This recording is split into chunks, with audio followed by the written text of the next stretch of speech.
Hello, hello, hello. Hey ho, how's it going, everyone? How's it going? Who's ready for the Belgian Grand Prix at Spa-Francorchamps? I definitely am. Hey everyone. Welcome, welcome. Hope you're having a good Sunday. Hope your weekend's been treating you nicely. And hopefully we're in for a cracker of a Belgian Grand Prix at Spa. A historic circuit, a great circuit, a personal favourite of mine to watch and to sim race at as well. And yeah, hopefully it ends what will be a good weekend for us all. Everybody should be a magic race. Here's hoping, and here's hoping. Give us a grand piano. Max is addicted to the feeling of starting at the back. Yes, yes. Well, there's a bit to go through before this race begins, of course. We have the strategy, which is going to be very important here today, guys. A little bit of a sneak peek. Two-stopper is on the cards here. And, yeah, tyre management and tyre dig is going to be a thing. But we'll get to that. We'll get to that. There's some interesting news about the tyre allocations as well. Who has what tyres available? That could massively influence the race results today. And, of course, the weather. How is the weather at Spa? Of course, I'm not only just a commentator, a streamer, a pundit, armchair pundit, but I'm also a weatherman. So, yeah. My pleasure, Peter. My pleasure. But yeah, thank you, everyone. Thanks for James and the mods for modding. As always, big appreciation to you all. And hopefully, yeah, we're in for a good race. I think we are, of course. Yesterday, qualifying was a very unique qualifying because we had teams setting up their cars for dry conditions because, as predicted, the weather, it was going to be a dry race today. It's nice and sunny in Spa, and I don't think there's any sign that there will be rain today. So, yeah, it's going to be an interesting one. The McLarens, while they're a little bit further back, they did set up with a little bit more low downforce, so they're going to be rapido on the straights, and we know how quick they are in dry conditions. So, anyways, we'll get to my predictions shortly. We'll just wait for everyone else to come in. So, golfer, constructor, streamer, racer, and weatherman. What hasn't Stuffey done? When you put it that way, yeah, there's a lot. There's a lot on my CV, to be fair. Blue Skies Vectrix, yes, and we have our trackside reporter, Vectrix official today as well, who will keep us up to date on the goings on at trackside. We have our very own Ted Kravitz in this watch along. You can't get that at any other stream. I'm telling you now. I'm telling you now. Yuki with the 60 place grid penalty. Yep, starting from the back of the grid. Zhou Guanyu as well, even though he qualified 20th. Also given a penalty for impeding Max Verstappen. So, yeah, just to add on to the pain of Zhou, just to dig that knife in a little bit deeper to what's been a poor weekend for the Stake F1 driver. Thanks, Adam. No, my pleasure, man. My pleasure. Yeah, I know. But that's why I do these watch-alongs, to provide you a service, but also because I love chatting with you guys, and I love doing them. So I wouldn't do them if I didn't like them. Simple as. So, yeah. Thank you, guys. What lap does Perez bin it? Bold prediction. Well, let's have a quick look at the poll that I have run. So get your votes in, guys, because I think there's another poll that I want to run just before the race begins. Pertaining just to Max Verstappen. So we have who will win the Belgian GP, our standard poll, and I'm intrigued. At the moment, 37% of you think it's either going to be Leclerc, Hamilton, or Perez who wins this race today. Then it's Max Verstappen, then it's Norris, and then it's Piastri. Once again, so many of you writing off Oscar Piastri. So many of you. I'm really surprised about that. Thanks, Jaguar. Yeah, I like to think what we do here is unique and different to others. So that's not taking anything away from other streams out there. But, yeah, I try to stand out in a good way. And, yeah, you guys keep coming back. So, obviously, I'm doing something right. So, yes, this is our last watch-along before the summer break. We then go into a 3-week break. So, not 4 weeks anymore. I think we've already had a 3-week break earlier on in the season. Kind of mini early season break, I think it was. Not long after Australia, I think it was, if memory serves me right. But yeah, we go into the summer break, and then we come back in 3 weeks' time for Zandvoort and Monza back-to-back. So, fun fact, no one has won from pole since Monaco. I know, I heard that on Sky as well. And the last man to win from pole, of course, was Charles Leclerc. So, we'll see if he does it again today. I doubt it. I do doubt it, because that Ferrari isn't as quick in dry conditions. Charles Leclerc could quite comfortably, it's a very long run up into turn 5, which is La Source at the end of the Kemmel Straight. He could be P3, even P4 by the time he gets to that corner. So, yeah, it's going to be an interesting start. Love from Australia. Thanks, Lucinda. Lights out are on the hour, guys. On the hour is when lights out is. So, yes, just under half an hour is when this race begins. So, whenever you watch the stream, Hamilton does well. Well, let's hope that is today also. Could Hamilton be with an outside chance of a podium? Let's see. But should we have a look at the strategy? Because strategy is going to be very, very important today. Jaguar has just made a mention of it. So let's have a look, shall we?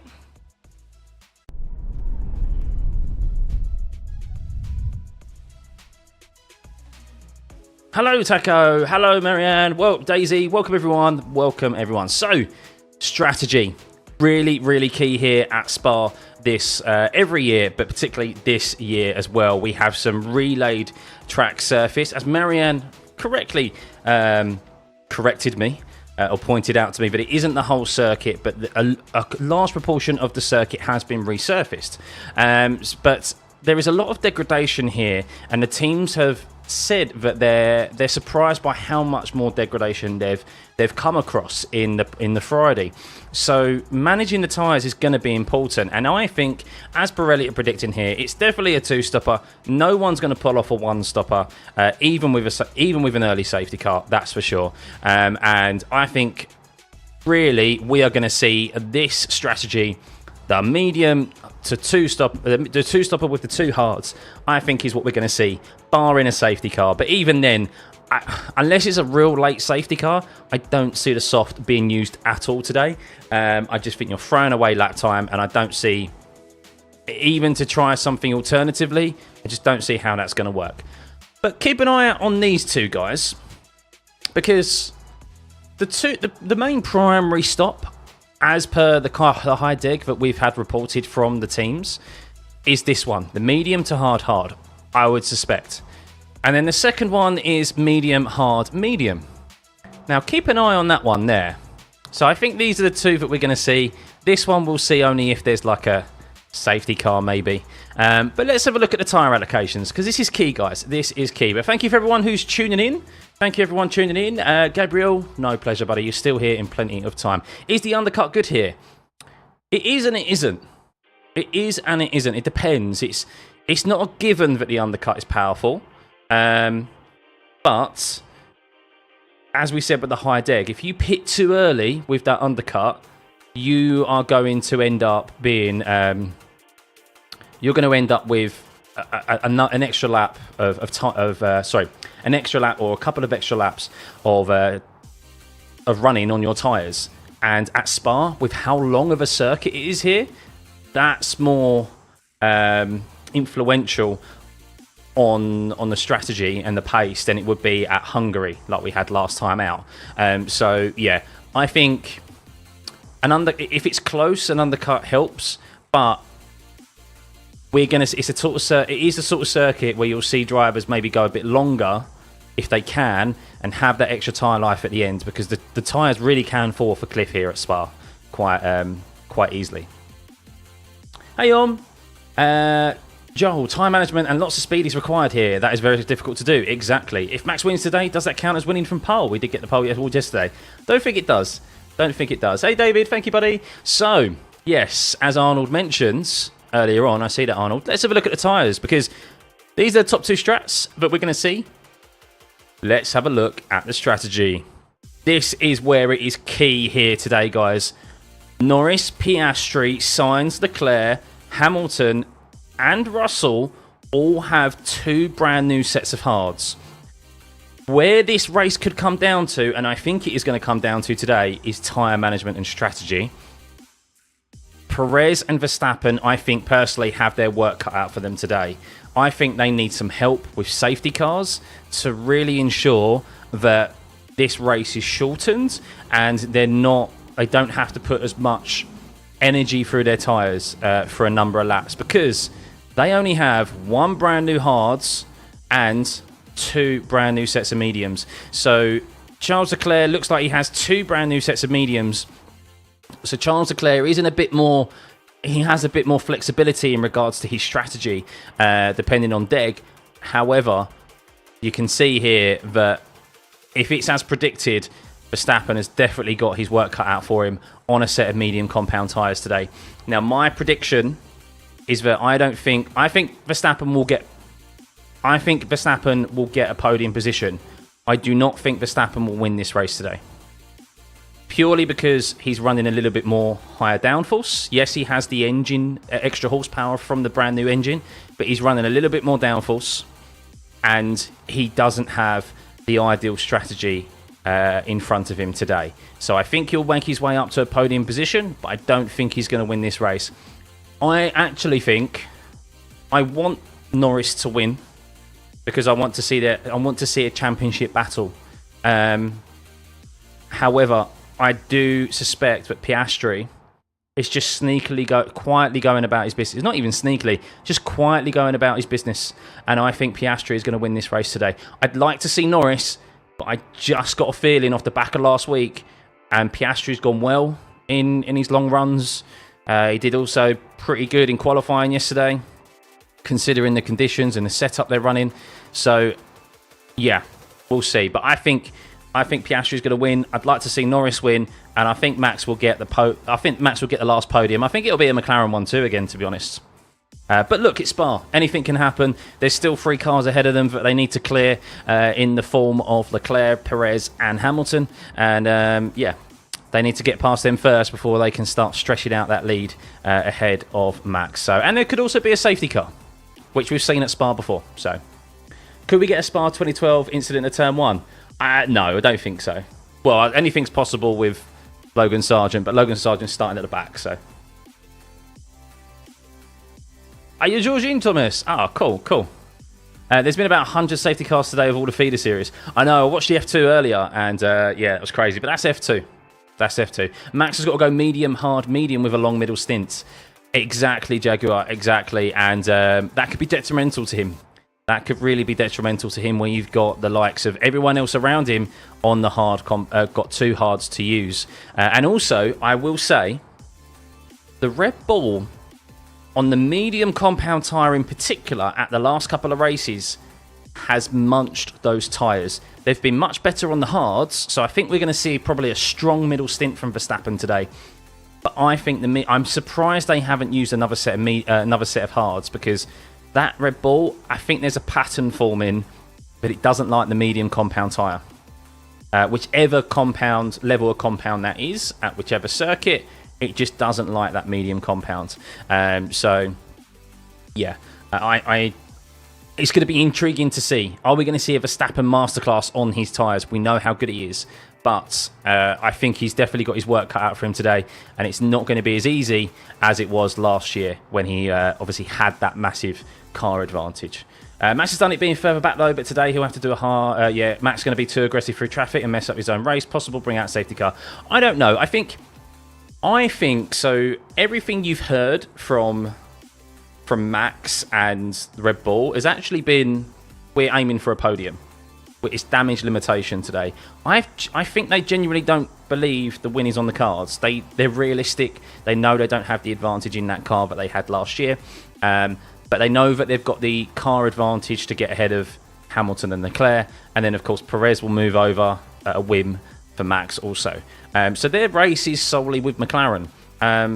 If the win falls into their lap and they see an opportunity, of course, they're going to go for it. But realistically, they're aiming for a podium to limit what has been, of course, an engine penalty for this week. So no rain means the McLaren are going to be quick, yeah? That's a prediction. That is the prediction. So let's have a look. Let's move on to the Pirelli race simulation pace. So this is taken from the data and is provided by F1 and Pirelli. This is taken from the data of the long runs that you see in a practice session. So we only really had 2 viable practice sessions, which of course was on the Friday, FP1 and FP2.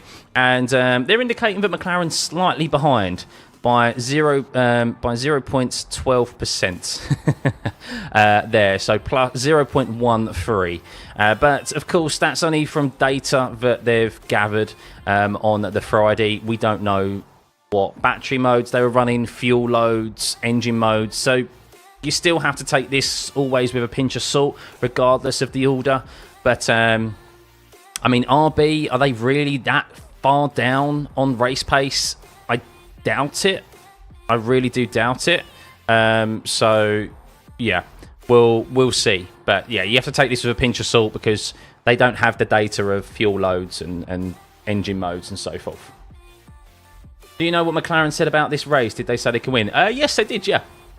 Well, they're being very coy about it. They're being quite coy about it, but yes, they definitely can win this race. I think double podium for Red Bull. Just feeling it. Don't know. I don't know. I think personally we're going to see Perez fall back. I'm not saying we're going to see a disaster class from Perez, but I think he's going to fall back. Top 3 predictions. My top 3 predictions are Piastri, Norris, Verstappen.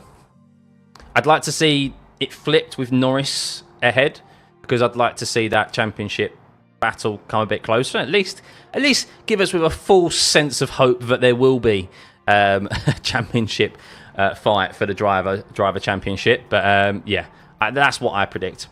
Puleng, thank you for becoming a member of the pit crew, buddy. Thank you for joining. Thank you, guys. And thank you for anyone who's subbing. We're trying to hit 30k, so if you can hit that subscribe button today, it'd be much appreciated. But yes, that is that. Let's have a look at the pit lane lost time. So these are the gaps that we need to be careful of today, guys, and be looking at. This is for your information and for mine. So drivers out there are going to be looking for an 18.5 second gap between drives, between like the midfield today. Those front runners in particular, 18.5 seconds is that green flag. Spa is definitely a circuit that you want to be in clean air, similar to Hungary. Yes, there are areas where it's easier to overtake, but that middle sector is difficult with the dirty air to overtake unless you've got a massive tyre delta, and it's risky as well in these big bulky F1 cars. So these drivers want to get out ahead of the mid-pack. They don't want to be stuck behind anyone because they can lose a lot of time at what is the longest circuit on the F1 calendar. So 18.5 seconds is what we're looking for. Of course, if there is a virtual safety car or a safety car, you get a cheaper pit stop. So 11 seconds is what you will what you'll have. You will gain 7.5 seconds on the safety car or the VSC. So while everyone else is going at a slower speed, you can pit, and of course you don't lose as much time under green flag conditions. So yes, that is it for today. We have supposedly a 20% chance of rain. That's higher than what I've seen on any weather report. 20 degree weather. It's saying there it's cloudy. I'm looking at quite sunny conditions. Maybe there's a few clouds in the air. Vetrix, if you can, our trackside reporter, what is the weather report, please, sir, from Eau Rouge? It looks like on the TV coverage there's a few clouds in the air, but for the most part it is blue skies and yes, sunshine. So who needs Sky F1 when we have Stuffeyy? Exactly. So double podium for Merc or Red Bull and 1 podium for McLaren. Interesting. How long till lights out? On the hour, guys. Thank you, Evergreen. Thank you, Evergame. Thank you, Wesley. Can Hamilton win? Unless he gets help. I think for anyone else other than Max and the McLarens to win, I think they need some assistance like George got at Austria. Be it a safety car, be it incidents, be it something of that like. So, yeah. So let's just go back to what is the strategies today, guys. It is a two-stop race. It is, I think, the optimum strategy is that medium, the top one, the medium to hard compounds. We know that Red Bull are going and have to commit to that second stop, which is the medium hard medium because they have only one brand new hard compound to use, whereas the other teams in the top 10 have two brand new sets of hard compounds. That could be a big deciding factor in this race today because of how high the deg has been, and the teams have reported they've been quite surprised in how high degradation they've seen. So you can see here the tyre allocations once again. We're not really too fussed about what happens, I guess, in the bottom 10. I imagine it'll be close again. I'll be keeping an eye on Daniel Ricciardo and Yuki Tsunoda's progress. Of course, Daniel Ricciardo looking for a good performance. RB absolutely ballsed up his strategy last time out. I mean, they're actually really at a disadvantage already. They've got only one brand. They haven't even got a brand new set of hards available to them. They're the only team in this whole grid, actually, who don't have a brand new set of hards available to them. So, actually, now I look at that, I think the RB cars, and particularly Daniel Ricciardo, could be struggling today. So we will see how they get on. But you can see here, Gasly and Ocon having two brand new hards in that mid-pack, in the midfield. That could really help them today compared to all of their competitors who they're fighting for points only have one brand new set of hards. So yeah, and that's pretty much it for the strategy today, guys. So it looks like the data has become live. So let's just change scene and I can set it up and we can get ready to rock and roll.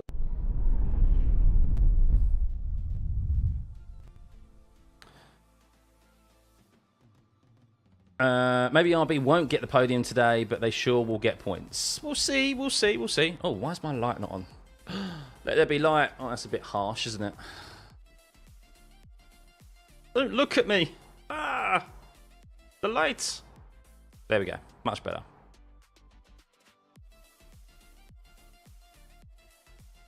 Right.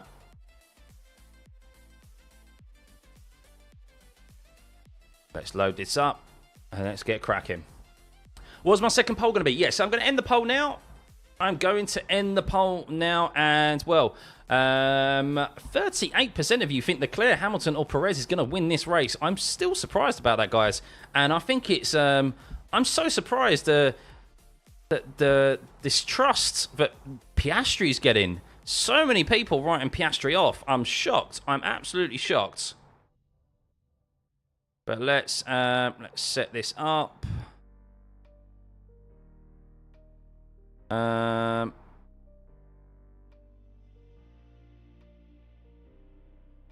So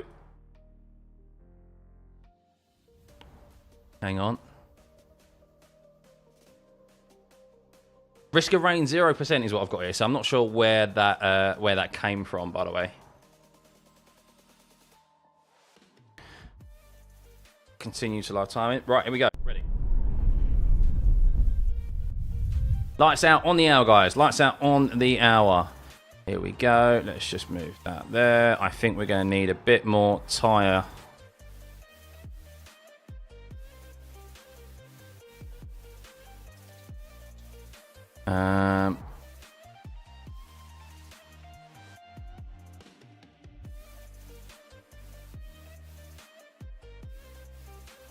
There we go. There we go. Ready to rock and roll. Bosh. Here we go. Here we go. Right, I'm going to run that second poll. The second poll is going to be... And, hang on.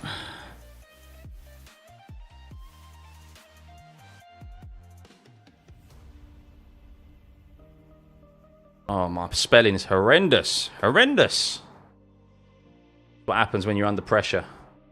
Let's say 8 to 10. Is that right? Not sure. We're about to find out. Top 5. On. 7 10. 3. Win. There we go. Where do you think Max Verstappen is going to finish today? Starting from 11th position, where is he going to finish? Is he going to finish just in the top 10? Is he going to finish in the top 5? Or is he going to finish just on the podium? Or is he going to win? I could have gone specific there, but I thought I'd just, you know, did a round thing. What turn is Eau Rouge? Eau Rouge is technically turn 3. So from turn 2 to 3 is Eau Rouge, and then turn 4, which is the top of Eau Rouge, is known as Radion. Jesus, just moved my seat back. What did I do there? There we go. Oh, what have they done? They've gaffer taped something with Lewis Hamilton's car. Not sure what that is, so that's Radion, actually. I know exactly what I said.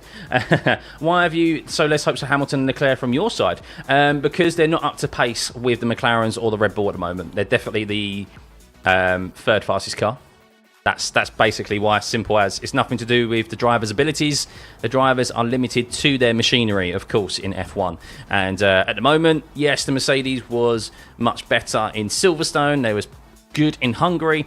Hungary is difficult to overtake. And look, Silverstone was very specific conditions for Lewis Hamilton to win that race. It was a lot cooler conditions. Today, we've got obviously a bit higher temperatures. The deg's very high. Look, we could see a Hamilton masterclass again today. Drivers who are very good at tyre management are going to shine today. So keep an eye out on those drivers who are good at tyre management. We saw Yuki Tsunoda last week do a blinder in the only driver to do a one stop. So he's very good on his tyres. We know Hamilton is. We know that Norris is as well. Today is going to be a true testament to Piastri's... progression as an F1 driver. We know his weakness has been, in particular, tyre management. This is a high deg circuit today. So if Piastri wants to win this race, of course he has to get in front of Norris, but he also has to manage those tyres. And we know Norris is good on his tyres, but Piastri not so much. So yeah. Same for his Hungary, but in different order. Yeah, I think it's going to be the same three again. I do. I think it's going to be the same three. I do think it's going to be a McLaren 1-2. Yeah. We'll see. I've got faith in Piastri to win this race. I'd like to see Norris win it, though. And I do think Max will... I think if he had the two hard tyres available today, so anyone who's just joining us, I can see the numbers creeping up. We just had a look at the strategies. I will just drag them up one more time. This is going to be a key factor in today's race, especially for you Max Verstappen fans. We have a two-stop race ahead of us, and those top two strategies that you can see are the strategies that we most likely are going to see if there's no safety car. Max Verstappen does not have... All Sergio Perez, the two Red Bull cars and the two RB cars, don't have any... only have one brand new set of hard tyres available for them. It is reported that the degradation is a lot higher than expected here in previous years. So, Max Verstappen and Sergio Perez have their work cut out for them where they only have two brand new mediums compared to everyone else. Charles Leclerc has that flexibility of using an extra set of mediums if he so wishes, but I do think that that first strategy is what we are going to see used today, and I think that is going to be the optimum strategy. So we're going to have to see Max really manage his tyres today, and that could mean that, of course, he can't go as quick as he would like to.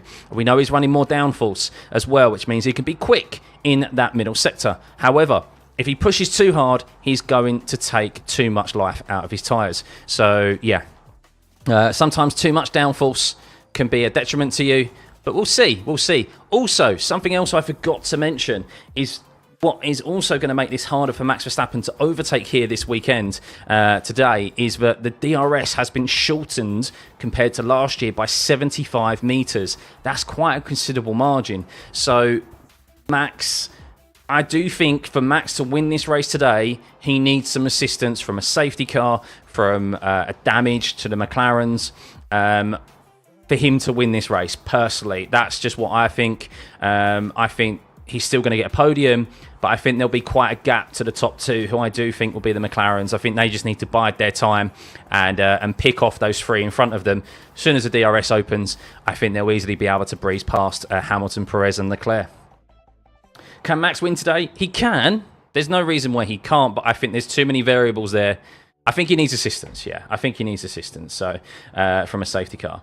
Am I Team Deadpool or Team Wolverine? I've always loved Deadpool, man. It was a great film last night. I'm not going to give any spoilers away. Go see Deadpool and Wolverine if you're a Marvel fan. Also, bit off topic. Robert Downey Jr. is coming back as Victor Von Doom. What? I woke up to that this morning and I was shocked. And to be honest, I don't particularly like that decision. But that's enough on Marvel. Just thought I'd drop that in there. But yeah.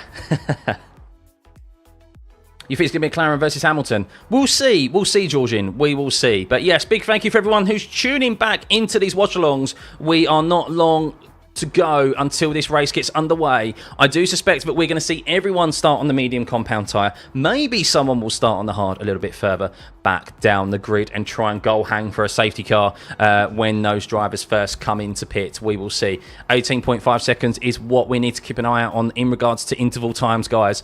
So when there is that gap, these teams are going to be looking to pit first time around. So we'll see. We'll see.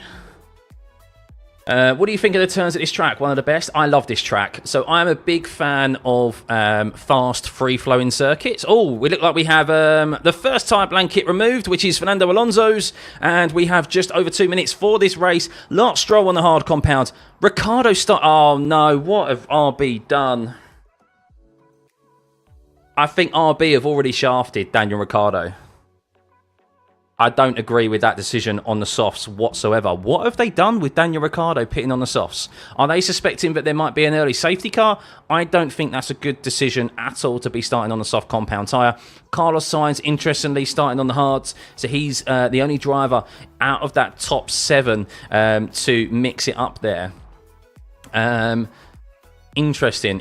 Joe starting on the hards. Sonoda obviously starting at the back on the mediums.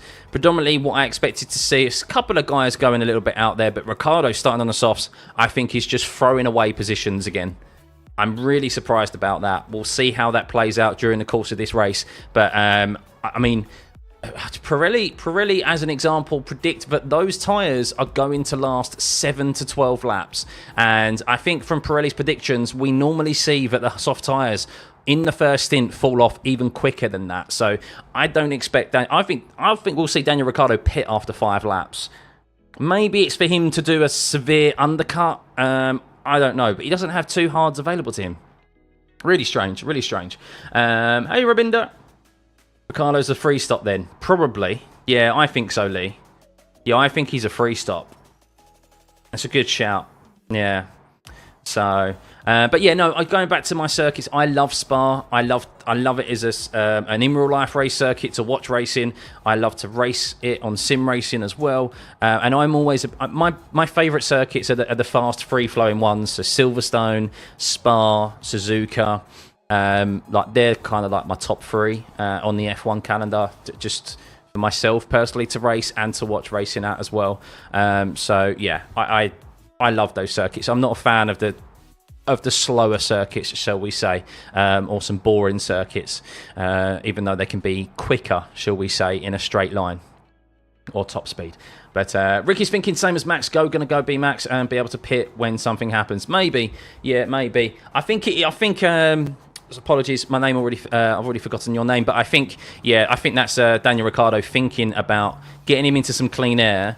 And doing a free stopper because he only has 1 set of hards to use like the Red Bulls. So we'll see, but not long till this race gets underway, guys, or the formation lap gets underway. They should be moving any second now. It is on the hour and these drivers should be making the long way round this Spa circuit. Surprised they're still not moved as of yet. They're a bit delayed on that, or maybe that's just a track map. There we go. So formation lap underway. I'm going to end this poll, guys, of Max Verstappen. Nearly 1,000 votes. Get your votes in just now. 50 more votes. Go on.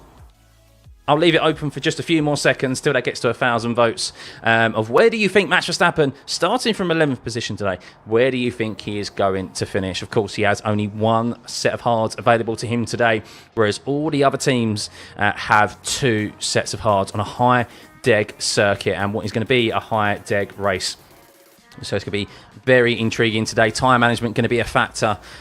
We might not see a lot of... maybe we'll see some overtakes in the first stint, but this is definitely going to be a race where these drivers... We're going to have to keep an eye out on their lap times to see how they are getting on. I'm intrigued to see how how much of a tyre muncher is that Red Bull car? The medium compound tyre hasn't been kind to them in the past few races. So we'll see how Perez and Max both handle that. Of course, Max has to go on the attack as well. But yeah, I think as they predicted before the race, or as they have been saying, the podium positions are what they're aiming for, a win potentially out of reach. And I think that's also because of the strategy that they've got available to them today. So over 1,000 votes. I'm ending the poll.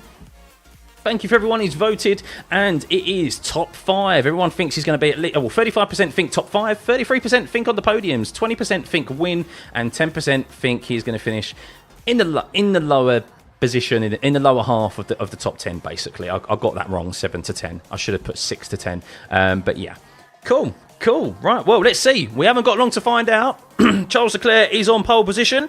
Sergio Perez is second, of course. So Max Verstappen got pole position yesterday, but he did get a 10-place grid penalty for that brand new engine that he is running here this weekend. So Charles Leclerc in P1. Sergio Perez, I'm so used to saying Max Verstappen in second or on first, but it's the other Red Bull of Sergio Perez in P2, Lewis Hamilton in P3, Norris in P4, Piastri in P5, George Russell is his 6th, Sainz 7th, starting on the hard compound tyre. We'll keep an eye on him as he goes long, no doubt, in this first stint. Alonso on the mediums in 8th, Ocon in 9th, Albon in 10th, Verstappen in 11th, Gasly in 12th, Ricciardo 13th, starting on the soft compound tyres. We'll see how he gets on and when he decides to pit. No doubt the first driver to pit in this race, if there is green flag conditions and no safety car. We then have Bottas in 14th, Stroll 15th, Hulkenberg 16th, Magnussen 17th, Sargent 18th, Zhou 19th, and Tsunoda in 20th position. And that is your grid, guys, for the Belgian Grand Prix. Let's see who is going to be leading down into turn 5. It is a 3-kilometre run from turn 1 down to turn 5, and it is full throttle the whole way. So Charles Leclerc, he's going to be a sitting duck. He's going to have to defend for his life down into turn 5, as he's no doubt going to be chased down by Sergio Perez, Lewis Hamilton, and those 2 quick McLarens. Don't write out George Russell either, starting on the mediums. Of course, he has to get to turn 1 first. Does he even want to be into turn 1 first, Charles Leclerc? We are only moments away from finding that out, guys. Please hit that like button if you can. Let's get to 500 likes before this race begins. You have only moments away. Please, we're trying to hit 30,000 subscribers as well, as Yuki Tsunoda comes to the back of the grid. And it will be lights on, moments away from this Belgian Grand Prix getting underway. And we are... Go, green light. And who is going to lead down into the first corner? It seems that Charles Leclerc has got away quite nicely, but we know the job is not done down into the first corner there. Let's keep an eye on Max Verstappen. He's currently in 11th place. We know that there's gravel now on the outside, and it seems that Norris has lost 3 positions there and is now into 7th. Hamilton's got past Perez into 2nd, and now it's the full throttle run all the way down through Eau Rouge and Raidillon to down the Kemmel Straight into turn 5. Can Charles Leclerc lead at the end of turn 5? Sergio Perez coming back at Lewis Hamilton there. They're side by side as they head into turn 5. Piastri seems to be going side by side with Russell as well. Verstappen's up a position. Now he's back down into 10th, and Leclerc leads into turn 5. Job done for Charles Leclerc on this first run, and Tsunoda did gain a few positions. He's jumped further back down there, and Magnussen also loses a few positions as well. And it seems really that Hamilton has got the best start there out of anyone you can see. Apologies, I'm on the wrong layout here. As you can see there, I wanted to see the interval of how many positions were gained. As it was a great start from Charles Leclerc as Hamilton got up alongside Sergio Perez, and Perez had to slot in behind, and Piastri had to lift out of the throttle as they went for Eau Rouge. But it's currently Leclerc to Hamilton, Perez, Piastri, Russell all up a position as Sainz. Norris had a terrible start there off the line. Once again, Norris suffering from those poor starts. He needs to improve on that if he wants to win this World Championship this year and take it to Max Verstappen. But interestingly, Max only up 1 position there at the start of this race as they head through Blanchimont for the first time. But the biggest loser is Lando Norris and Logan Sargent, who's down 2 positions into P20. Daniel Ricciardo down a position as well, which is not the start that he wanted on the soft compound tyre. But it is Leclerc from Hamilton, from Perez, from Piastri in P4, Russell P5, Sainz in P6, Norris in P7. Verstappen's got past Albon there into the bus stop chicane, and he's only 1 position behind Lando Norris now. Only Alonso separating him to Lando Norris. But we go again.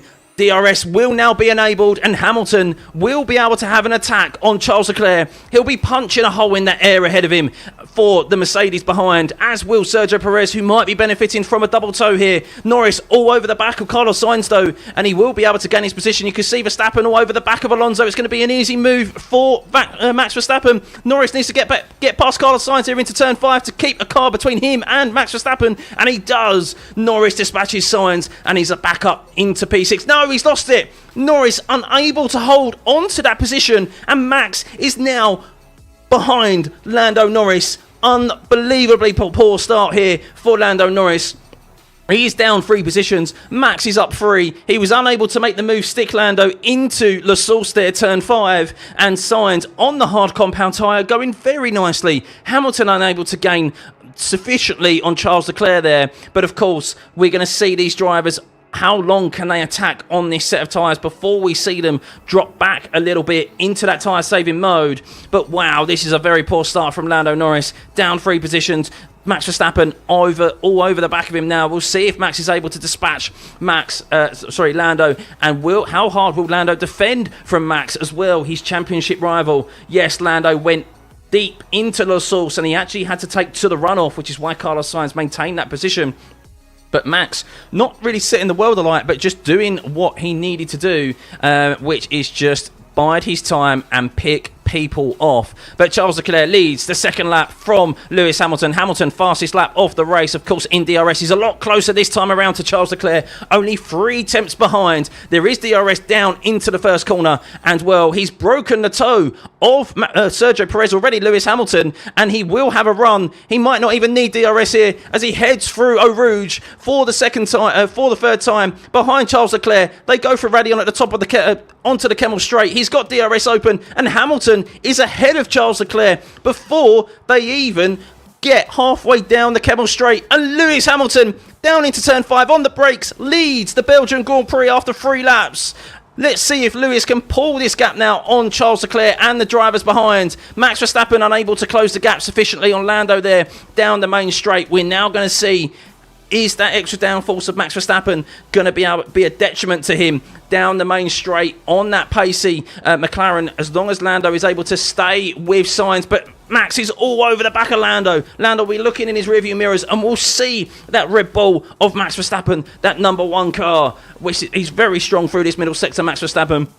But of course, it's a very long race here. 42 laps remaining at the longest circuit on the F1 calendar. But it is Lewis Hamilton from Charles Leclerc, from Sergio Perez. Oscar Piastri just dropping back from Sergio Perez there. You can see out of the DRS. He's now regained it in P4. But this is an interesting start to this race, guys. We've already had a number of changes of position. But it's key now for Lewis Hamilton, if he wants to do well here in this race today and potentially, I don't know, win it maybe? We'll see. He needs to pull away from the DRS of Charles Leclerc.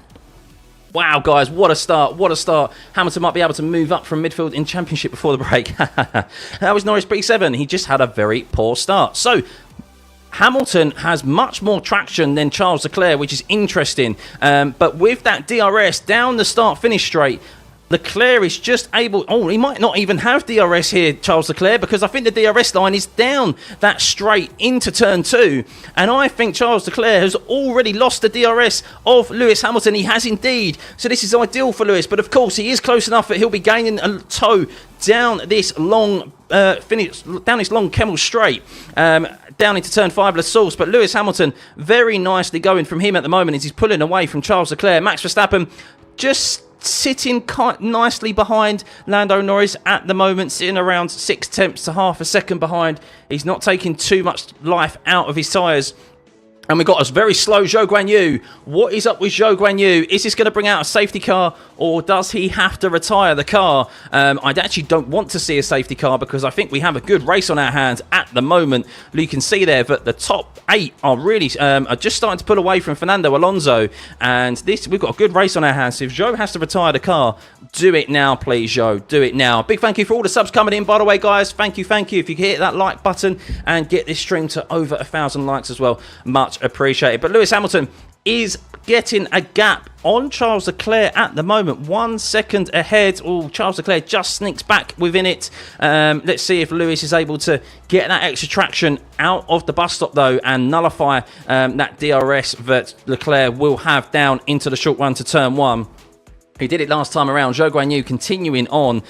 Not a good weekend for Zhou Guanyu and Logan Sargent, who are also down positions. Yuki Tsunoda up 2 positions with that brand new engine in P18. Daniel Ricciardo not able to make up any ground on the soft compound tyre on Valtteri Bottas, as it is a very big DRS train at the moment. But Lewis Hamilton gains out of the bus stop chicane on Charles Leclerc, but Charles Leclerc gets a little bit back on Lewis Hamilton. Just a little bit of a pause in data there on the track map as they head through Eau Rouge and Raidillon. And yes, once again, Charles Leclerc has lost the DRS of Lewis Hamilton, but he's close enough to be within the tow. Sergio Perez also doesn't have DRS. Oscar Piastri closing up as well. Max Verstappen, I think, is just at the stage of this race where he is just following the train and he's not going on the attack of Lando Norris. It's a very long race here today. Of course, he only has 1 set of hard compound tyres available, so he needs to make these tyres work. But Lewis Hamilton leads from Charles Leclerc. Sergio Perez is in P3, Oscar Piastri P4, George Russell in P5, Sainz in P6, Lando in P7,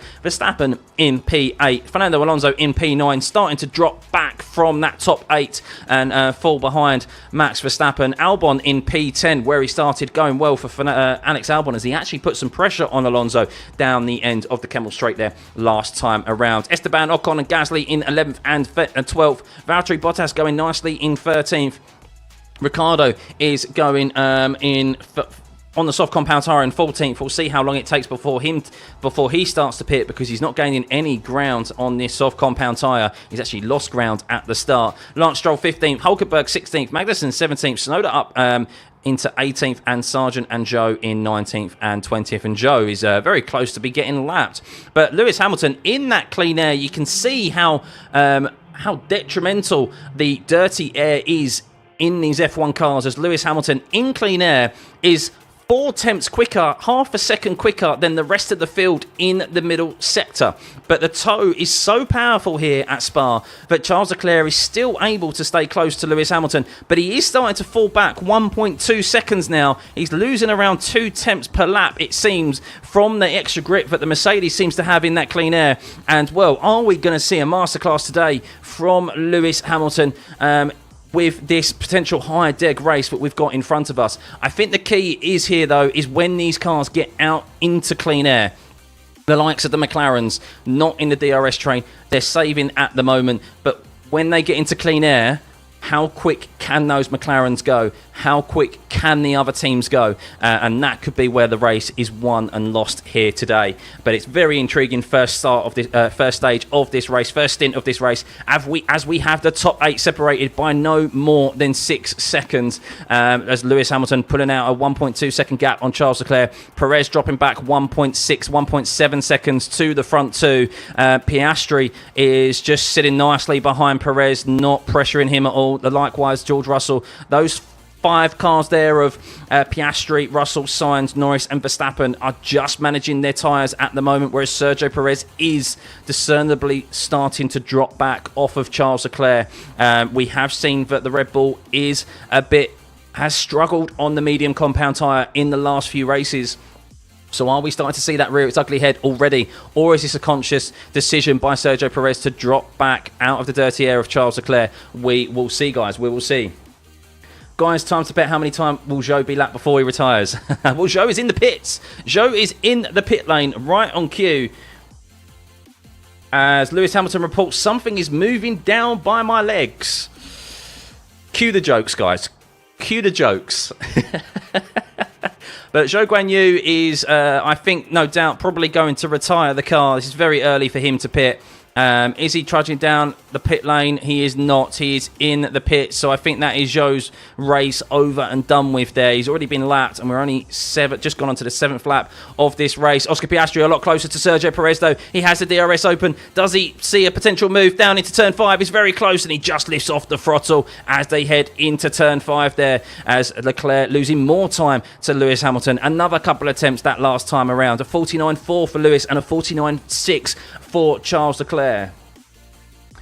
How is Perez third? Am I hallucinating? You are not hallucinating. A good qualifying from Sergio Perez last time around. Is it enough to save his seat? We will see. Crunch talk supposedly going to happen at the Red Bull team on Monday. So I'm sure we'll know very soon whether or not if Sergio Perez is going to be retaining his seat alongside Max Verstappen, or if he will be losing it entirely and leaving the Red Bull system or being demoted down to the RB team. But we are 7 laps into this race. It's the first stint. It looks like Zhou Guanyu will no doubt retire from this race. He is still yet to come out of the pit lane. We can see there that it is Hamilton building up nearly a 2-second gap on Charles Leclerc. Let's just move that around a little bit. Charles Leclerc, he's losing quite a bit of time on Lewis Hamilton in that middle sector. That clean air of Lewis Hamilton in the middle sector is doing him wonders at the moment. No one is anywhere, apart from his teammate, no one is close to his times in that middle sector, which is allowing him to bridge that gap as it stands. Another purple sector from him, a 49.3 compared to Leclerc's 49.7. You can see there that Verstappen just did a 150.1. Norris did a 150.0 as well. Signs of 149.9, and we have Hulkenberg, the first driver to pull the trigger on the pits, as there is confirmation that Zhou Guanyu has retired from this race. Hulkenberg pitting. So are we going to see any team respond? Of course, stuck in the DRS train, not seeing any improvement. They're deciding, let's do something different in this race. It's early. It's a bold call. Maybe committing to a free-stop race. Maybe the deg is too high for those teams further down the grid. Of course, if as it stays, they were never going to gain an opportunity to really earn points, so they need to try something outside of the box. So let's keep an eye out on Hulkenberg's pace in clean air. He pitted from 16th position. Let's see if anyone directly responds to that, and while he's in clean air, see if he can gain any positions on those ahead of him, on the likes of Stroll, Ricciardo, Bottas, Gasly, etc. Will Max overtake Norris? I don't think so right now. I think he's just managing this race. He's just managing his pace. He doesn't want to lose time on the pack ahead. He probably is just going to maybe pester Norris into a potential mistake, but Max doesn't have the luxury of being able to shred his tyres too early and take too much out of these tyres, as he only has 1 set of hard compounds available to him, whereas the other teams have 2 sets of hards, so they can maybe push a little bit harder on this medium compound tyre. Hamilton and Leclerc pushing maybe a little bit more than those behind, because or more so than Sergio Perez and Max Verstappen, as they have the luxury of 2 harder compound tyres available to them, whereas Perez and Verstappen have to eke this first stint out maybe a bit longer than they would necessarily like to. Perez gets the podium, 1 in a very long time. We'll see. Very long way to go in this race still. 36 laps as Albon responds. Ricciardo responds to Nico Hulkenberg. So let's see if Nico Hulkenberg is able to pull the undercut on Alex Albon and Daniel Ricciardo. Alex Albon was running just behind Fernando Alonso, so I do expect him to get out ahead. But how powerful is the undercut here at Spa? We're about to find out. Nico Hulkenberg, he's got an extra lap on this set of hard compound tyres. That will help in regards to temperature as Alex Albon comes out. He is dropped down into 16th place. Hulkenberg's got ahead of Sargent. He was close behind Daniel Ricciardo a few positions, who was running on the soft compound tyre. And, well, he did gain time, but not a lot of time in that lap. So we'll see. It's a very long run down into turn 5. No doubt Hulkenberg, has he got DRS on Ricciardo? He hasn't. He was just too far behind. So the undercut, if you respond to it, isn't overly that powerful. Maybe it's just Hulkenberg, maybe it's just a Haas car, who I think has struggled here this weekend already. But from that indication, it did seem like that Hulkenberg, well, he only gained a position on Sargent, who was behind him anyway, hasn't been able to gain on Ricciardo, who is 2 positions ahead. He might sneak a position on Lance Stroll if Stroll doesn't respond. We'll see. But yeah, that is... That is an indication that the undercut not overly powerful here from Hulkenberg, unlike it was at Hungary last week. But we'll see if that is the case in the top teams. Can you please take a moment when there's less action on track to explain why some drivers have some tyres available to them and some have less? It's just a conscious decision by the teams over the course of the weekend, Spaceman. So all teams have the same allocation of tyres to start a weekend. It's no longer... It used to be that they could change and decide which tyres they brought to a race weekend. That is no longer the case. So throughout the course of the practice sessions and the data that they gather, they make a conscious decision of what tyres they'd like to take to the race on Sunday. So that's why you have different strategies on offer in regards to the teams, or different tyres available to the teams. As Albon on a fresh set of medium compound tyres, fastest man on track at the moment, purple middle sector, purple second sector. The gap to Hamilton and Leclerc, nearly 2 seconds now. Hamilton, the only driver in the 49s as it stands. And you can see here the gap increasing to Max Verstappen, 8.7 seconds to Max Verstappen on the lead now. Oscar Piastri just sitting nicely. As Hamilton is reporting, tyres are still okay. The rears are definitely dropping, though. So, yes, as predicted. But he's still the fastest man out on circuit, other than Alex Albon, who no doubt will go quick on this brand new set. As we can see there, that Nico Hülkenberg having a go at Gasly, who's just out of the pits into turn 5. Is he able to hold on to the position? He is. Hülkenberg up ahead of Pierre Gasly. And that looks like it was a bit of a poor pit stop from the Alpine team. I'm just watching it now. I'm not sure. 2.6 seconds. Actually, it was a decent pit stop. So Gasly has lost quite a lot of time there to be behind Nico Hülkenberg. So I think that's the indication of the drop-off. But Gasly will have fresher tyres. So 2 extra laps of tyres. The drop-off is quite severe by the looks of it, or at least if you're in traffic, that's for sure. And the time that can be gained is sufficient, but then of course that flips on its head. It'll be roles reversed later on throughout the race, where that extra 2 laps that Hülkenberg has done will come to bite him further on. As Max Verstappen pits. We have Russell in the pits as well. We're starting to see pit stops from the top teams, and this is earlier than predicted by Max Verstappen and the Red Bull team. Lap 10. So let's see. He's going to go on to the hard compound tyre, no doubt. We will see. But this is quite early for Max Verstappen. Obviously not able to really gain that much time on the teams ahead of him, or the drivers ahead of him. Russell is out onto the hards. He comes out behind Yuki Tsunoda there, who is on a set of medium compound tyres. Of course, that engine penalty that he took this weekend. Max Verstappen out on a set of hard compounds as well. The single set of hards he has available. Will George Russell be able to dispatch the RB driver, Tsunoda, as he heads down into turn 5? He's got DRS open, and he does. So that is an early pit stop from Max Verstappen. Will Lando respond? Will they respond, the McLaren team, or will they keep Lando out there? Because, of course, they're trying to undercut the Red Bull team, but will they make it work, and will McLaren respond? Let's see. They have 2 hard compound tyres available to them. Let's see how long they decide to stay out there, whether or not they want to extend this first stint. So a great stop from Mercedes, by the way, on George Russell. 2.3 seconds to Max Verstappen's 2.7. So Mercedes much better improved. The gap up front, Hamilton and Leclerc, 2.1 seconds now. Much better lap time from Leclerc last time around, a 49.9, and Leclerc a 49.9 as well. Let's see if anyone responds to that lap, to that pit stop by Max Verstappen. The Mercedes of Lewis Hamilton does. So does Sergio Perez. So does Oscar Piastri. Lando Norris is going to stay out there. The Ferraris stay out there. So let's see. Will Max Verstappen, who is currently not on my screen, where is he? Where is Max Verstappen's car? I cannot see it. It's disappeared from my screen. Max Verstappen, as he was right behind Yuki Tsunoda. Apologies. That's why. So Max Verstappen out there in P13. And is he going to pull the undercut on anyone here as Hamilton gets out ahead? Is he going to get out ahead of Oscar Piastri? It's very tight as Oscar Piastri gets out side by side alongside George Russell. And George Russell has pulled the undercut on the McLaren. But it's going to be very tight here for Eau Rouge. He will have DRS, but so will George Russell. And George Russell on Oscar Piastri. Let's see if the McLaren, with that top speed advantage over the Mercedes, will he be able to get ahead of him? But of course, George Russell has an extra lap of warmed up hard compound tyres as Oscar Piastri goes round the outside of George Russell into turn 5 and regains that position on the Mercedes. So the undercut nearly worked for the Mercedes of George Russell, but Oscar Piastri just able to regain that position, and that could be key here in this race today as Max Verstappen makes quick work of Magnussen down into Rivage turn 8.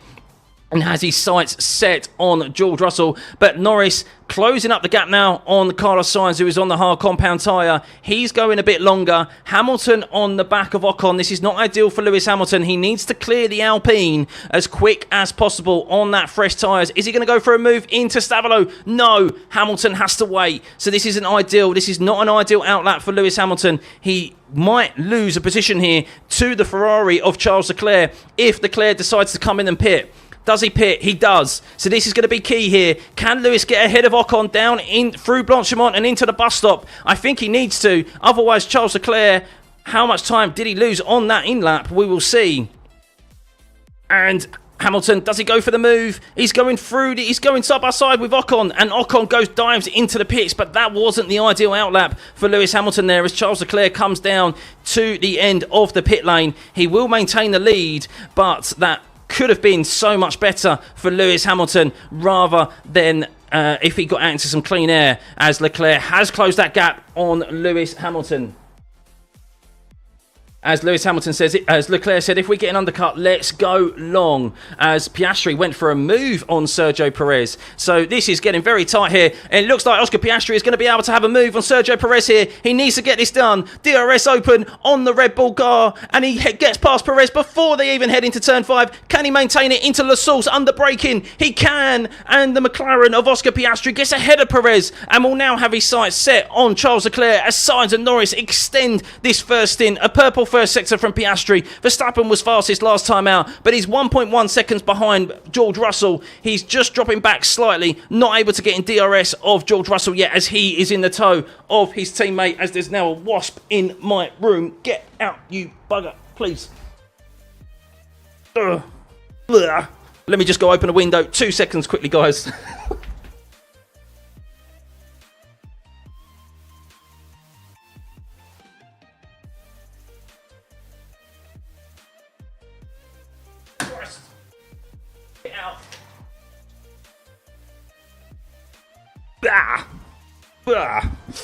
It's still there, but hopefully it stays out there. I've just opened the window, so apologies to that interruption to this broadcast, guys. Apologies.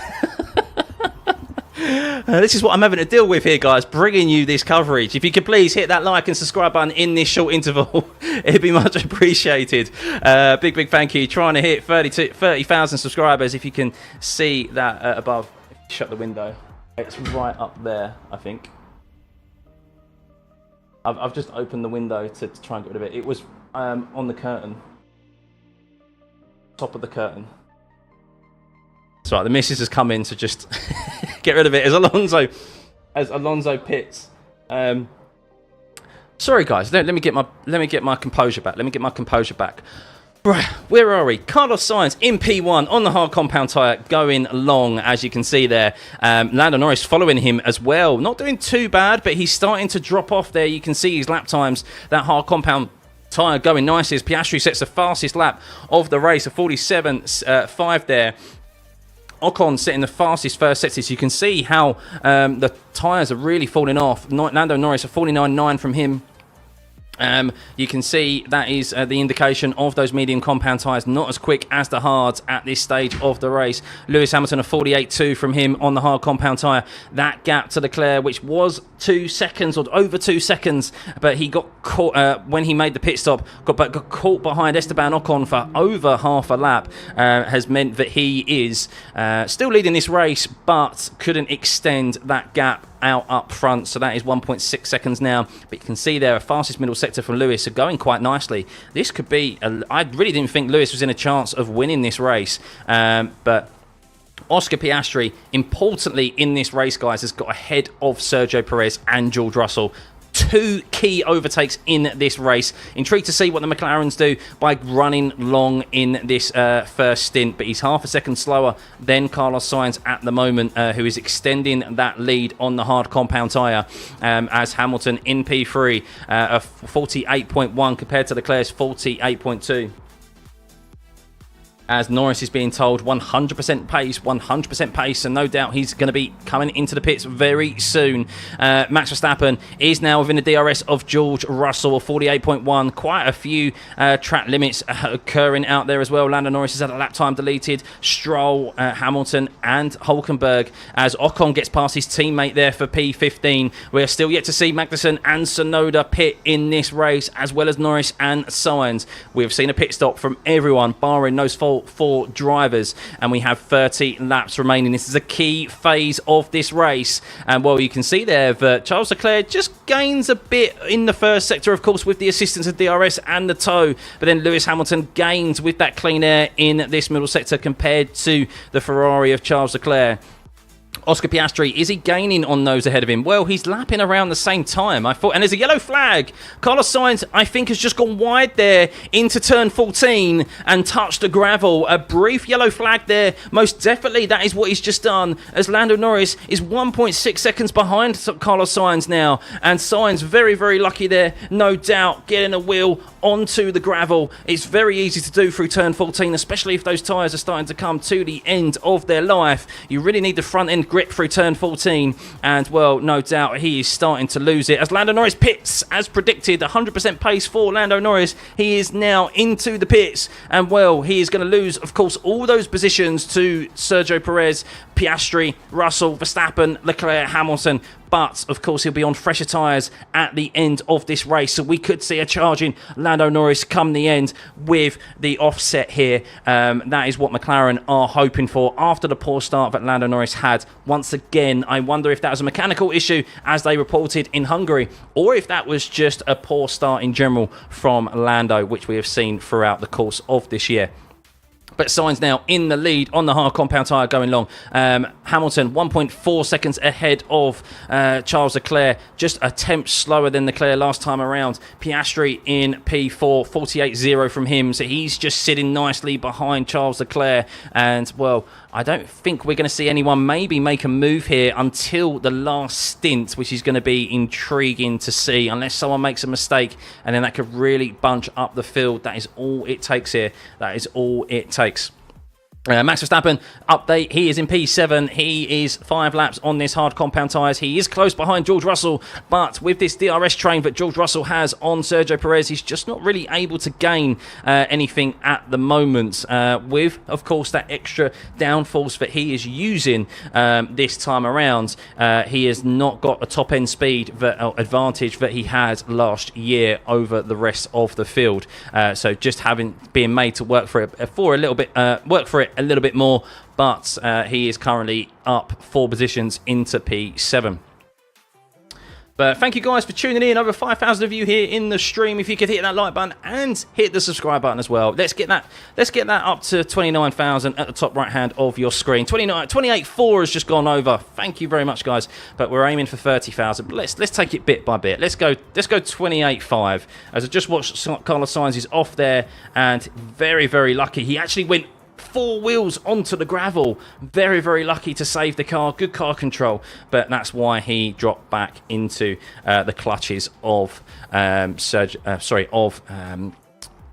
Lando Norris at the time. But let's keep an eye on Perez and Russell here again. So Perez, he has the tow of Piastri, but he doesn't have DRS. And George Russell gains, but he doesn't have enough to really get past the Red Bull. He needs to be careful because he needs to make a decisive move, and he's just not close enough there. And neither can Max Verstappen make a move either. You can see just a bit of a train forming of Russell in a Red Bull sandwich as it currently stands.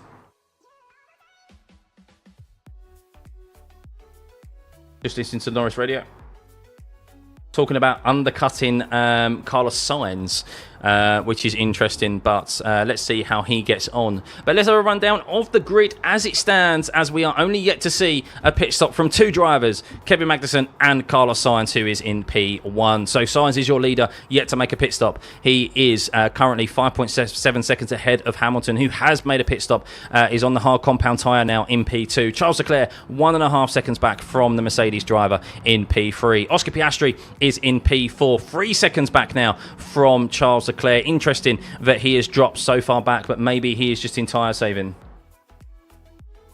as Verstappen is asking, I think we should try to get them, mate. What do you think? So I think he's thinking about just going on the attack now, Verstappen. We will see how that gets on. Piastri in 4th, Perez in 5th, Russell 6th, Verstappen 7th, Norris in 8th, Magnussen in 9th, still yet to make a pit stop. Albon in 10th, going quite nicely. Ricciardo in 11th, Alonso 12th, Ocon 13th, Hulkenberg 14th, Gasly 15th, Bottas 16th, Stroll 17th, Sargent 18th, and Tsunoda 19th, with Zhou being our only retiree thus far. So yes, interesting.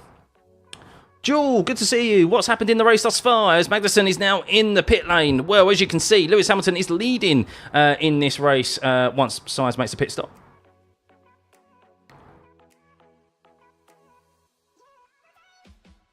So Norris they do think that Norris, by going longer in this first stint, is still in with an opportunity of winning this race. Intriguing. Keep an eye on Lando Norris's times there. You can see a 47.5. He does have a sufficient tyre advantage on those drivers ahead, but how much of an advantage does he have? That is going to be the key factor here. Max Verstappen on the attack. He wants to have a go at George Russell, but struggling thus far, whilst George Russell has the DRS of Sergio Perez. Oscar Piastri dropping back from Charles Leclerc and Lewis Hamilton. Is this him tyre saving, or is this the poor tyre management of Piastri rearing his ugly head at this stage of the race? We will see as time goes on in this second stint. 27 laps remaining, but Lewis Hamilton is your net leader as Sainz is still yet to pit. 4.5 seconds for Lewis Hamilton from Sainz. He has got a 1.5 second lap from from Leclerc, and these two are doing a tremendous job on this set of tyres as it stands. They're doing very well.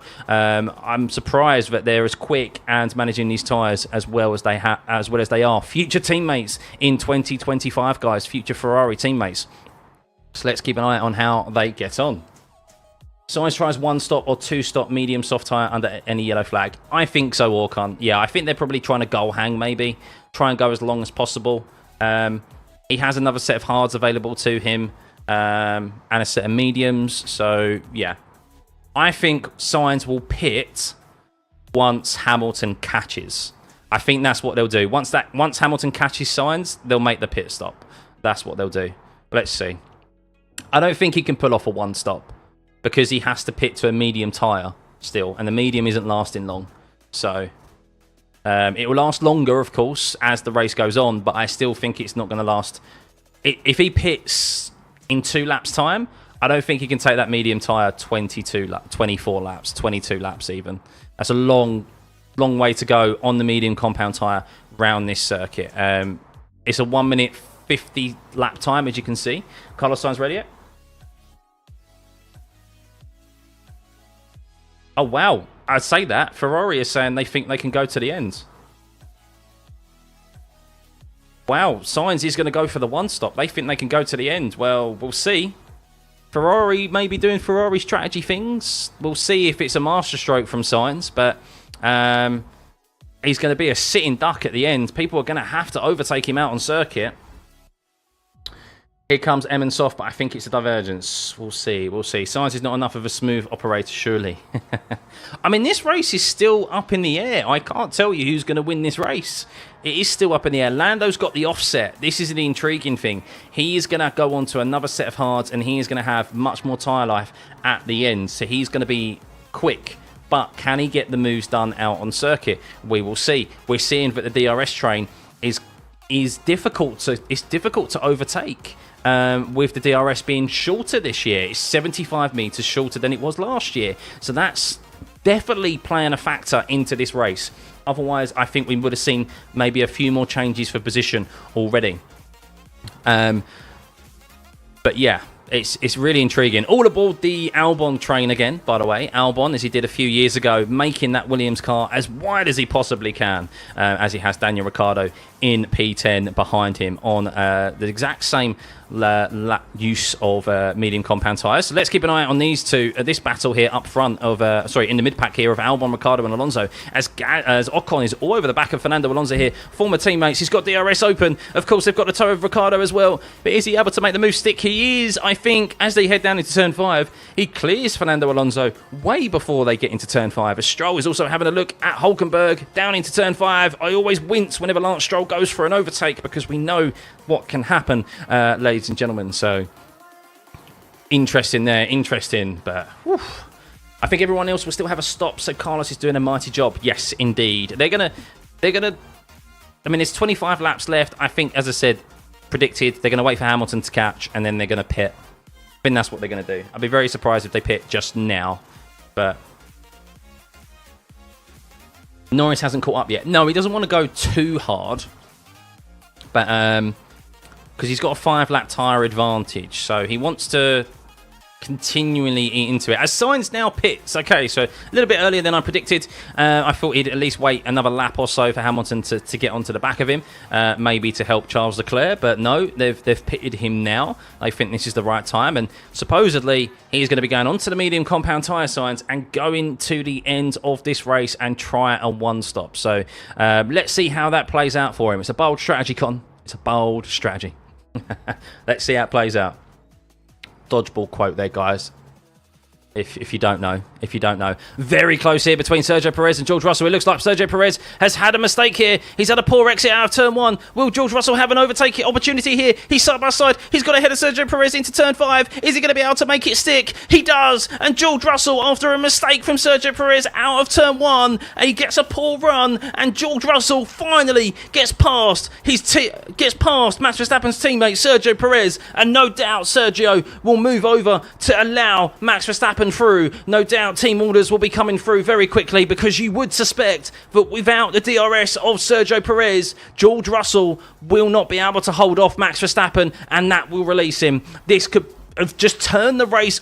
That single overtake could have just flipped this race on its head and been the best thing possible for Max Verstappen. As you can see there, Sergio Perez clearly struggling with something, because he's 1.4 seconds back from George Russell already in the space of a few corners in this middle sector. So no doubt going into the bus stop, there'll be some quick, swift instructions to allow Max Verstappen through, or Max won't even need them, as he's got the grip, he's got the pace advantage over his teammate as they head down into the bus stop. We will see. But 1.5 seconds, there is a serious issue with Sergio Perez. What has happened is his tyres just fallen off of a cliff here. I think his tyres have just fallen off of a cliff. He's had an issue somewhere, maybe spike the temperatures in those tyres. And yes, he's into the pits. Sergio Perez into the pits. That is... I didn't realise he went onto the mediums. Apologies. I didn't realise Sergio Perez was on the mediums. I thought he was on the hard compound tyres. So yes, Sergio Perez's mediums falling off of a cliff there. Only 10 laps. And he's had to come into the pits to go onto a set of hards and get him to the end of this race. So you can see there the medium, not a great tyre choice here today, as Ricciardo also into the pits as well. But Max Verstappen... look how the roles have reversed. Lando Norris is on the back of Max Verstappen. We could see Lando charging down Max now as he's within the DRS of the Red Bull. He's 1.7 seconds back from George Russell, Max Verstappen, and well, we'll see if Max Verstappen is able to pull out with that extra downforce that he has on the car in this middle sector away from Lando Norris. But this is going to be an intriguing battle with 23 laps remaining at this stage of the race between the two championship contenders, Max Verstappen and Lando Norris in 5th and 6th. And let's have an update up front. Hamilton controlling this race as it stands, 1.8 seconds ahead of Charles Leclerc. Piastri in P3. He's gained a little bit of time now on Leclerc. He is now only 2.8 seconds back from Leclerc. He's doing consistent lap times to Hamilton and Charles Leclerc. So we'll see how they get on. But a great overtake from from George Russell, and he's actually gaining time on Max Verstappen there for 1.9 seconds, 2 seconds it was just a second ago from Max Verstappen, as Norris is gaining on Verstappen. He has 5 lap younger tyres than the Red Bull driver, and he is making them work as it stands. No doubt he might have a look at a move at the end of the Kemmel Straight into turn 5. He's got the extra grip. He'll have DRS down into turn 1. Max isn't getting the toe from Russell ahead, and let's see how pacey that McLaren is in a straight line in these dry conditions. Completely different roles reversed than what the Red Bull was. How powerful, how supreme it was in those wet conditions yesterday. Here we go, full throttle, no lifting until they get down into the braking zone of turn 5. He's 6 tenths back on Max Verstappen. He'll be gaining. He'll have DRS now as he just gets ahead over the... Oh, he waited quite a long time to implement the DRS, I think. So maybe that was him just waiting to turn the DRS on. I'm not sure. He's not going to be able to be close enough to overtake Verstappen there. But yeah, just lost a bit of time maybe at the top of Radion as they went over Eau Rouge. But Ocon is now on the attack of Alex Albon. Let's see how this overtake occurs. But Verstappen losing time a little bit to George Russell there in this middle stint. I thought the Mercedes, what has happened to the Mercedes? It's come alive today. I thought Mercedes and Ferrari would not be in with a chance of winning this race. And, well, they most definitely are. I really cannot pinpoint who is going to win this race. Oscar Piastri is nicely positioned. That is for sure. It looks like that he might have saved his tyres well. I said, let's keep an eye out on Piastri's lap times because he was dropping back from Hamilton and Leclerc, but it seems like that maybe he was just dropping back to save his tyres into a nice clean air window, and last time around he was 2 tenths faster. So is this Piastri's tyres, him improving his tyre management? Let's see. But we've got 22 laps remaining. These drivers, other than Max Verstappen, have a brand new set of hard compound tyres available. As is that Oscar Piastri. Oh, it looks like he went quite deep into that corner there of the bus stop. He lost a lot. He lost a bit of time there, I think. I thought he was pitting for 1 second. As Carlos Sainz, I don't know why the position swapped there. But let's keep an eye on Verstappen and Norris once again. As Sergio Perez on a brand new set of tyres goes fastest in the middle sector. But here we go. 8 tenths back. He seems to be a little bit further back, Norris. Maybe he was a little bit too close to Verstappen last time around for Eau Rouge, as there's a purple lap from Perez on the brand new set of hards, as we see an Albon now coming for his second and final stop. Just gets ahead as he releases Esteban Ocon into some clean air. Lando Norris now in the dirty air of Max Verstappen and not looking to overtake just right now. He's just not close enough out of turn 1. So I'm not sure if this is a conscious decision from the McLaren of Lando Norris or whether or not it's just much more difficult to overtake here this year with the reduced distance of the DRS, 75 metres shorter. That's a considerable distance. And with the dirty air rearing its ugly head as it has done this season, just these cars struggling. But we'll see. We will see. But welcome everyone for tuning in to this watch along. I hope you've been enjoying it. I hope you're enjoying the commentary as well. I will catch up with your comments after the race, of course, trying to keep you guys as informed as possible. If you could hit that like button, let's get this stream to over 1,000 likes, 850 likes. Let's hit the subscribe button as well if you can, please. Thank you for all of those subs that are coming in. There's too many to count, so a big thank you to everyone. I appreciate you all. And let's see if we can get this stream to 29,000 subscribers, can we? That number at the top right hand of your screen. Let's get that ticking over to 28.5. Actually, 28.5. 40 more subscribers to get to 28,500. But yeah, big thank you, guys. Big thank you. So, Charles Leclerc's just lost a chunk of time that lap on Lewis Hamilton. He lost half a second nearly to Lewis Hamilton that lap, and that gap has now gone out to 2.4 seconds, just under 2.5 seconds. So Lewis Hamilton, we did say that this race could fall into the hands of drivers who are very good at tyre management. Of course, Lewis very successful round here as well.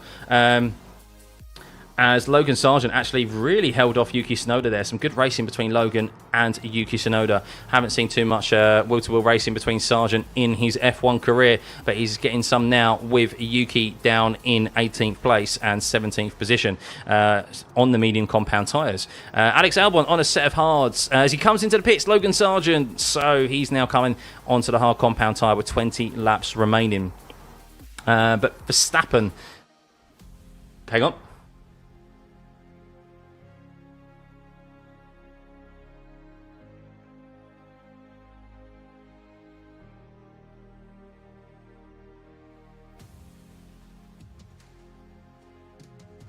So the second pit stop window is just about to open for Lewis Hamilton. They think the hard compound tyre is now the right choice. Well, they will be going onto the hards, but they reckon the hard compound is now, it can be put on the card. But Lewis Hamilton says the tyres are still good. The tyres are still good. So 2.5 seconds, or 2.4 seconds ahead of Leclerc. Piastri in P3, 2.4 seconds. Likewise back from Leclerc also. Russell 4.3 back. Verstappen 1.8 back from Russell. He has to go on, and Leclerc pits. Leclerc pulls the trigger first. He's going to go for the undercut. Leclerc, Ferrari, taking the proactive decision here to try and pull the undercut on Lewis Hamilton. They lost a bit of time in the previous laps with what looked like just half a second with maybe those tyres starting to come to the end of their life. But with 19 laps, 19 laps remaining, we're on the 20th lap now. Remaining, shall we say, 19 after this lap. Let's see if the Mercedes team responds. Are they going to respond to Charles Leclerc? I'll be intrigued to see if they do, because it has seemed to be quite difficult to overtake here today, and track position seems to be key. Let's see if Lewis Hamilton is able to... Is he going to go long? I think the right decision here is to pit. What do you think, guys? Do you think pit? Do you think stay out? I personally don't think there is enough tyre advantage out there for drivers to overtake. We've seen Norris come unstuck on Max Verstappen with 5-lap younger tyres. We've seen... he's going to be on the same tyre as well. I think you respond to that undercut and get out ahead of Charles Leclerc and manage this race to the end. Let's see. But Oscar Piastri, a 1:47.9 from him in P2 at the moment as well. And I think this is a race, really, to the end between Lewis Hamilton and Charles Leclerc. I don't think those hard compound tyres are going to fall off a cliff that much with drivers being on the same tyre. Max Verstappen will be on the mediums at the end. He's going to try and go as long as possible on this hard compound tyre. So here we go, into the bus stop, guys. Let's go and see if Lewis Hamilton is going to pit this time around and respond to that undercut of Charles Leclerc. He does. The Mercedes team are going to respond. He had 2.5 second gap to Charles Leclerc when he pitted. Let's see if Mercedes, who have been good on their pit stops thus far, let's see if he's going to be able to... Oh, it was a bit of a slow stop for Leclerc last time around as well, 3.4 seconds. So that could be the difference between Lewis Hamilton maintaining this P1 and getting out ahead of Charles Leclerc responding to this undercut as he comes to the end of the pit lane. It's going to be close. It was close last time around as Lewis Hamilton... Is he going to get out ahead of Carlos Sainz? No, he doesn't. So Carlos Sainz, who is on the medium compound tyre and going to the end of this race, Lewis Hamilton is on the hard. We do know that the medium is falling off much quicker than the hard compound tyre, but this, no doubt, is going to... Oh, we're going to see shenanigans. So 2.5 seconds, that gap has been maintained there by them responding to the undercut. But now Lewis has Carlos Sainz ahead as George Russell is thinking about the one-stop. George Russell wants to go long. George Russell wants to go long and hold track position. Well, we'll see. We'll see. It's a long way to go on those hard compound tyres. Will Piastri go for the one stop as well? I still can't say. I still can't tell who's going to win this race, guys. I cannot tell you who's going to win this race. Still varying strategies being implemented here. Max Verstappen, could he go long? Could Max Verstappen go long as well? We don't know. Could Lando go long, stay on this set of tyres? I don't know. Don't know at the moment, as it's changing a little bit further down, as there was a bit of a fight there between Magnussen and Albon, as Albon got ahead of Magnussen into turn 5. Albon looking at points if the drivers up ahead of him decide to pit again. But how long can George Russell take these tyres? How long can Piastri take them? Let's see if Piastri responds to Hamilton and Leclerc's pit stop. Is he going to dive into the pits? No. Piastri extends, and he's just gone fastest in the last sector of 47.0. So is this Piastri trying to close the gap on Hamilton and Leclerc and try and do an overcut on those two drivers? Hamilton wants to get past Sainz as quick as possible with the brand new tyres that he can. He wants to regain that track position and get into some clean air. Let's see if he can do it. He's not close enough right now, and will he get DRS? He will get DRS. So let's see if Lewis Hamilton, he's a bit far behind Carlos Sainz at the moment. I don't think he's going to have a move through Eau Rouge, at the end of the Kemmel Straight as he go through Eau Rouge over the top of Raidillon. The DRS is effective, but it's not that effective today, as we have seen in the past. It could be next time around. We know that he'll stay close to Sainz through this middle sector, but Sainz is going to be doing God's work here for Charles Leclerc, as Charles Leclerc still has an opportunity to win this race. I can't see the one stop really working too efficiently here. I think there would be a massive tyre delta between Hamilton and Leclerc when they eventually come up to George Russell, Verstappen and Norris, if they decided to extend a one stop here with 17 laps remaining. Listen to Piastri. Piastri, this looks good, Oscar. Let's go. Let's go. So let's keep an eye on Oscar's lap times as he did a 1:47.0 last time around. Let's see if he's able to extend that gap. A 1:47.484, quicker than Russell, quicker than Verstappen, quicker than Norris last time out for Oscar. And he's on the same amount of laps. You can see Norris just maybe eking his tyres out at this stage of the race, expecting Verstappen to pit again and George Russell potentially as well. So let's see as Hamilton all over the back of Sainz, but he's going to have to be patient. I don't think the move really is down into the bus stop with the DRS down into turn 1 and of course through the Kemmel Straight. As Piastri is informed, as Piastri says, it goes without saying, but clean air is king, as he was informed last back. As Verstappen into the pits, guys. Verstappen into the pits. Matteo, thank you for subscribing, and thank you for everyone who is subscribing to the channel as well. I am seeing that number tick over there. Let's get that. Surely there's 500 of you in here who yet to hit subscribe, or who are yet to hit subscribe. Sainz into the pits as well. Interesting. So Sainz not doing the one stop as they predicted. Wow, Ferrari bailing out of that decision very early on. So the medium compound tyres not working, and Max Verstappen is now going to have to eke these medium compound tyres to the end of the race, because it seems that the deg on those mediums are not good this weekend. We'll see how Verstappen gets on. I'm sure he'll be able to get ahead of his teammate with 7-lap younger tyres. But yeah, the mediums, well, the deg obviously is quite high here, but the race is now on with Oscar Piastri a 46.76, whereas Hamilton did a 47.3, but of course he was stuck behind Carlos Sainz. Now Hamilton is in clean air, so let's see how Hamilton gets on. But this is quite typical of George Russell, though. When he's behind Lewis Hamilton, he always asks for the alternative strategy. Lewis Hamilton gains the position outright, and then George, let's have the alternate. Let's go for the one-stop strategy. He has history of this. Let's see if they allow George to do this, or whether they decide to pit him. And if Lewis Hamilton catches, whether they allow Hamilton to overtake George, because it would be very unfair if he wasn't allowed to.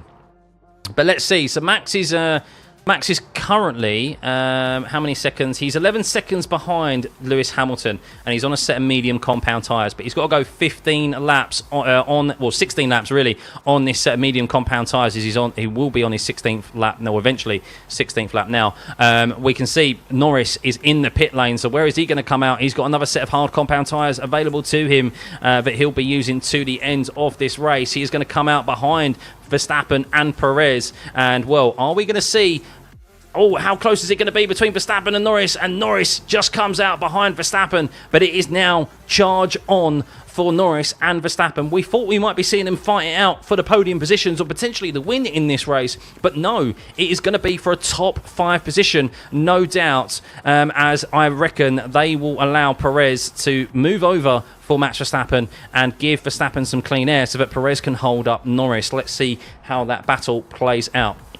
But it is currently Piastri from Russell, from Hamilton, from Leclerc in P4, Perez in P5, Verstappen in P6, Norris in P7, Sainz in P8, Ocon 9th, Alonso 10th, Bottas 11th, Stroll 12th, Ricciardo 13th, Albon 14th, Madison 15th, Tsunoda 16th, Gasly 17th, Hulkenberg 18th, and Sargent 19th, with Zhou the only retiree in this race. And there we go, Verstappen gets past Sergio Perez into P1, which is turn 10 through 11, and well, that is going to put, of course, Perez in between Norris and Verstappen. I don't suspect Perez will be able to keep Norris behind for very long with 8-lap older tyres. But let's see how he gets on. It could be the key factor here in this race. Oscar Piastri is now pitting. Oscar Piastri now into the pit lane. So he is pitting. He went a few extra laps longer than Hamilton and Leclerc. George Russell is going on. He's extending. George Russell, is he sticking to a one-stop strategy here, or is he going to eventually pit to a 2-stop? We're yet to hear that confirmed on the radio. The TV predictions think that George Russell is still going to pit in this race. But Piastri, Verstappen, a fastest lap last time out of 46.4. But is he going to be able to make those tyres last? He now has Oscar Piastri ahead of him on a fresh set of hard compound tyres. No doubt Lando Norris will attack Sergio Perez here and easily get past him, as he's less than 4 tenths behind Sergio Perez here. He's going to have DRS as he gets through Eau Rouge, over the top, through Radion. As you can see here, he's so close, he might not even even need it. He's side by side with Perez as he hits the DRS button. He could be getting the double toe from Max Verstappen as well as he heads down into the turn 5, La Source corner. A fastest first sector from Lando Norris on a brand new set of hard compound tyres, and very quickly he has got past Sergio Perez, and we are going to have Lando Norris on a harder compound tyre, a longer lasting tyre, chasing down Max Verstappen on a quicker but shorter lasting tyre, which is the medium, which we have seen today, although we did see a purple last time out from Max Verstappen, and it is going to be a fight, no doubt, for P5. But these McLarens not quite able to close down the opposition as quickly as I thought we would today. That DRS, I know I mentioned it previously, the reduction in the DRS length has really been a key factor here today by the sounds of it. But an easy pass for Lando Norris as he just pulled out of the slipstream and didn't even need DRS to get past Perez down that back straight. As we can see, a purple middle sector there for Oscar Piastri on a brand new set of hard compound tyres. He is going to be looking at this win and chasing down Charles Leclerc and Lewis Hamilton. Lewis Hamilton 2.4 seconds ahead of Charles Leclerc at the moment, a 47.1 this time around for Lewis Hamilton. Charles Leclerc does a 47.0, so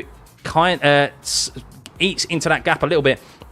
But I tell you what, this race is not over and done with by any means. It is in the control of Lewis Hamilton. George Russell going for the one stop. It would be wonders if he could make this last. It's still a very long way for him to go on this set of hard compound tyres. George Russell getting in the way of potentially of Charles Leclerc, Piastri and Verstappen and Norris behind could end up being could end up working very well for Lewis Hamilton. But of course, George Russell, let's see if that gap closes. He is, of course, 21 laps now on this hard compound tyre. Is he going to go to the end? Listening to team radio. And they're asking Russell, just confirming, you're happy to stay out? And he just went, yes. Just went yes instantly. So Russell going to the end. We'll see if that gap closes. They might deploy Russell as a blocker, and it could be a double podium on the cards here for the Mercedes team if George can make these tyres last. But Lando, how is he getting on against Max? Max, no DRS available to him. 4 seconds back from Oscar Piastri, who is pulling out the gap on Max Verstappen, who's on those mediums. Lando is closing. Max, with that extra downforce, not able to pull away from the McLaren, who's running less downforce. And, well, will Lando, just team radio, and Norris being told these tyres are robust, happy to push on them. Happy to push on them. So Lando is basically go, go, go to the end, guys. Go, go, go to the end. Oof. Interesting, guys. Let me know in the comments, who do you think is... in the chat, sorry, who do you think is going to win this race? It is up in the air at the moment. Do you think George Russell can win this race going on the one stop? Do you think this is Lewis Hamilton? Do you think Charles Leclerc can win this race? Is Oscar Piastri, who's chasing down and closing that gap on Charles Leclerc, is it in his control? Is Max Verstappen going to win this race? Or is Lando Norris, as he's on the attack? It's still up in the air as it currently stands with 12 laps remaining. Hamilton, Verstappen, Piastri, Lewis, Max, George, definitely Logan Sargent. You're in the wrong universe. As Verstappen asks, as Verstappen says, I think Lando's pushing behind me and let me know what you want me to do. And they said, we're happy for you to do the same. So, Lando not able to close on the Max Verstappen again as he does a 46.1, as Lando does a 46.2. Lewis Hamilton and Charles Leclerc managing at the moment a 47.0. And Piastri pushing a 45.8. He has closed up nearly over 1.2 seconds on Charles Leclerc last time around. And Piastri is on the charge here as George Russell 6 seconds in front of his teammate now, but Piastri is in the ascendancy. He's got 5 lap younger tyres than Charles Leclerc. He's managed this race well thus far. My prediction for this race was Oscar Piastri, and it was going to be a key indicator if Oscar Piastri has improved. We saw him manage his tyres well until that race was wrestled from his control in Hungary, but this time around he has done very well to manage what has been a very high deg race. And Oscar Piastri, are we starting to see the hype of Oscar Piastri really shine through now as he finally gets the tyre management under control? As Norris closing in on Max Verstappen, but not close enough at the moment. He really needs to use some tight. He really needs to use some tyres out of those rear traction zones, like the bus stop and turn 1, but he's not able to. And it looks like he went very long there into turn 19 and actually lost a bit of time, and he's going to lose the DRS as they go down through the Kemmel Straight, but he will be close enough to get the toe at least. But Max Verstappen pushing on these hard compound tyres, not able to gain the time that he needs to get into those podium positions and close up the gap to Piastri. But Piastri on the flip side, a 46.2 from him, a 46.6 from Hamilton, a bit more of a response from him as Piastri is trying to close the gap on Leclerc. He's now within that DRS and will be fully within the dirty air of Charles Leclerc. Catching is one thing, but overtaking is another, as we have seen in this race already, as he just loses the DRS there as they went into the braking zone of Rivage, which is turn 8, through No Name of turn 9. And let's see if Charles Leclerc is going to be able to hold off Oscar Piastri. Likewise, Leclerc has had a very good race here today. He's only 3 seconds behind Lewis Hamilton. He was the pole sitter after a great qualifying yesterday. And I will be honest with you guys, I thought Leclerc would have fallen off a lot sooner than he has done. And also Hamilton. So this has been a very intriguing race here today. And a big thank you to everyone who's tuning in. 7,500 of you in here. Please hit that subscribe button. Over 1,000 likes, much appreciated. If you could hit that like and subscribe button, it'd be much appreciated. It's just a token of your appreciation. So thank you guys, thank you. So George Russell going for the 1 stop. There are 10 laps remaining now. 10 laps remaining. George Russell is your leader, doing the 1 stop. He is 5 seconds ahead of Lewis Hamilton. We have Lewis in P2. It's currently a 1-2 for Mercedes. He is increasing that gap on Charles Leclerc now, who is 3 seconds behind him, but he has a charging Oscar Piastri, and it looks like Oscar half a second back on Charles Leclerc. 6 tenths now, just losing a bit of rear traction out of turn 1, is going to have an opportunity on the Ferrari of Charles Leclerc as they head through Eau Rouge, over ready on turn 4, and he'll have the DRS activated as he heads into the Kemmel Straight. There it is, it's on, and it's shorter. Is he going to have an opportunity? He's going to have to make the overtake, mate. He's going to have to make the overtake. He's just behind Charles Leclerc. Does he go for the move around the outside? They're side by side into La Source, and he has to back out, and Charles Leclerc maintains the position just a bit longer. Oh, he went for it, and that is happy days for Lewis Hamilton, because that's 6 tenths of a second, 7 tenths of a second that Charles Leclerc and Oscar Piastri have just lost on Lewis Hamilton. And the longer they fight, the better this is for the 2 Mercedes teammates of Russell and Hamilton up there in P1 and P2, as Hamilton is gaining on George Russell going on that 1 stop. No doubt he's going to catch him at some point. We will see if he does, but 4.1 seconds now for Charles Leclerc and Piastri. You can see, no doubt, I think Piastri will have an opportunity to overtake Leclerc again down into turn 5, but this has also allowed Verstappen and Norris to close up the gap as well, because that gap went from 4 seconds to 3.6. And I'm just watching it on the TV coverage again. Leclerc went defensive, and Piastri just had to give up the position as he tried to go round the outside. He didn't have the overdrive. But will Piastri decide to have an overtake down into the bus stop maybe and try something different? He's very close. He's in the toe. No, he waits patiently. He's going to use that double DRS down into turn 1 and try and use that extra grip he's got in those 5-lap younger hard compound tyres down on the run to turn 5. As Verstappen is told, 10 laps to go, 10 of your finest, mate. Come on, come on.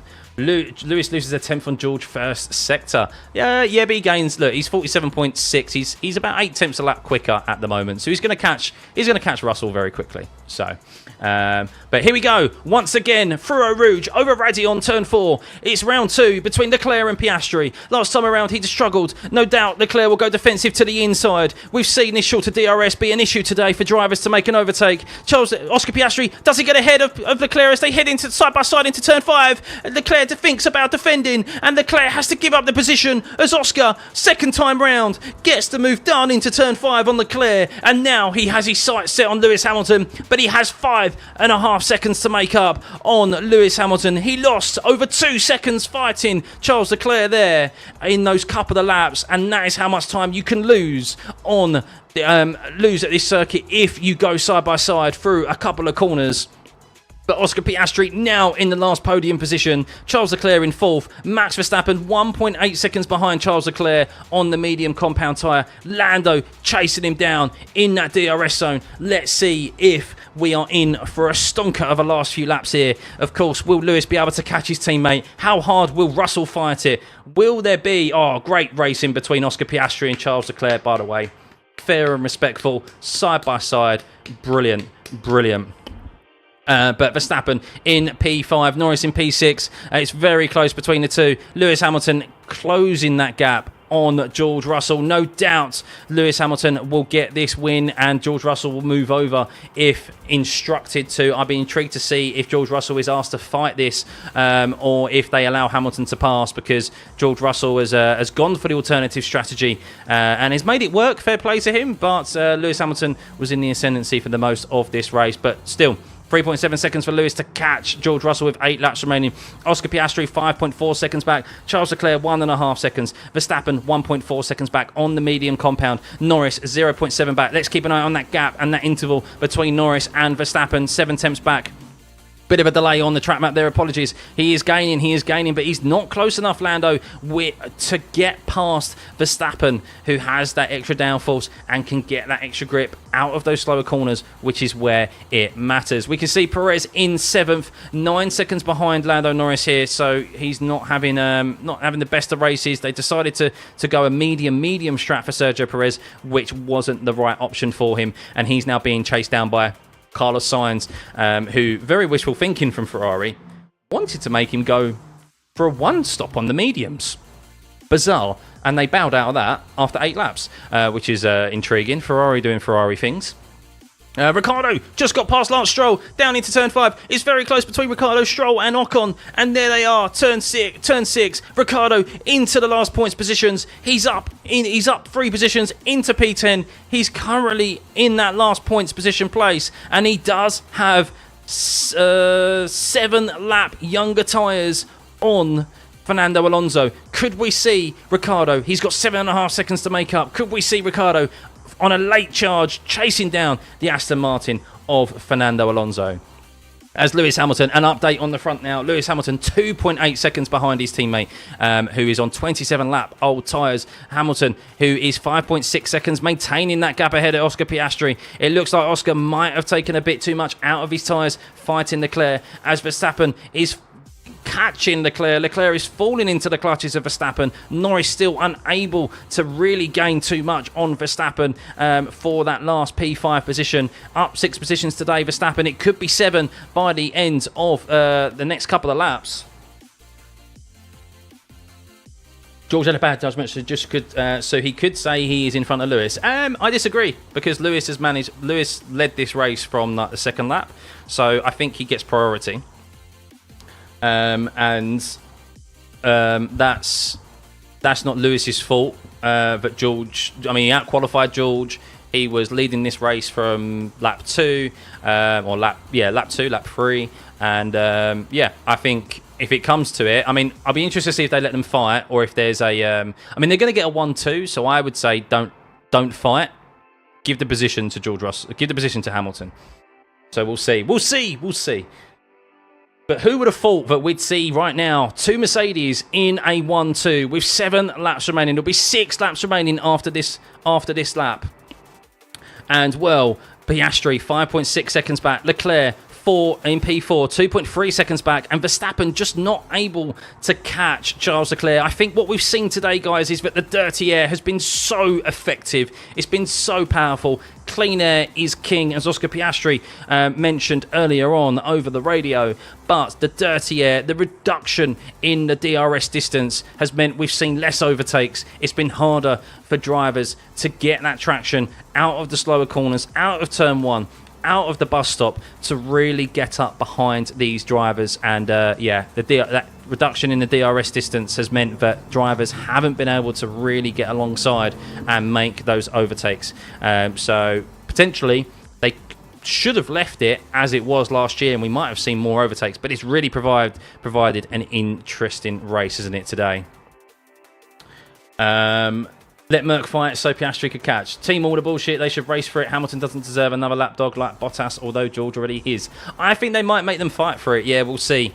We'll see. But because it's a 1-2, I think they might give team orders. Let's see. We're not far from them finding. We're not far from finding out. As Sainz gets past Sergio Perez, a bit of a delay in the track map there. As Sergio Perez gets past. Sergio Perez is been overtaken by Carlos Sainz, and Sergio Perez now down 6 positions today into P8. He has been shafted a little bit on his strategy. Medium didn't work, but still, he's lost 6 positions today after starting P2. Not the best drive from Sergio Perez. He finished higher last week after starting nigh on dead last. So, yes, not the performance that Sergio Perez would have wanted. A better qualifying from him, but not ideal. So here we go. Lewis Hamilton getting close.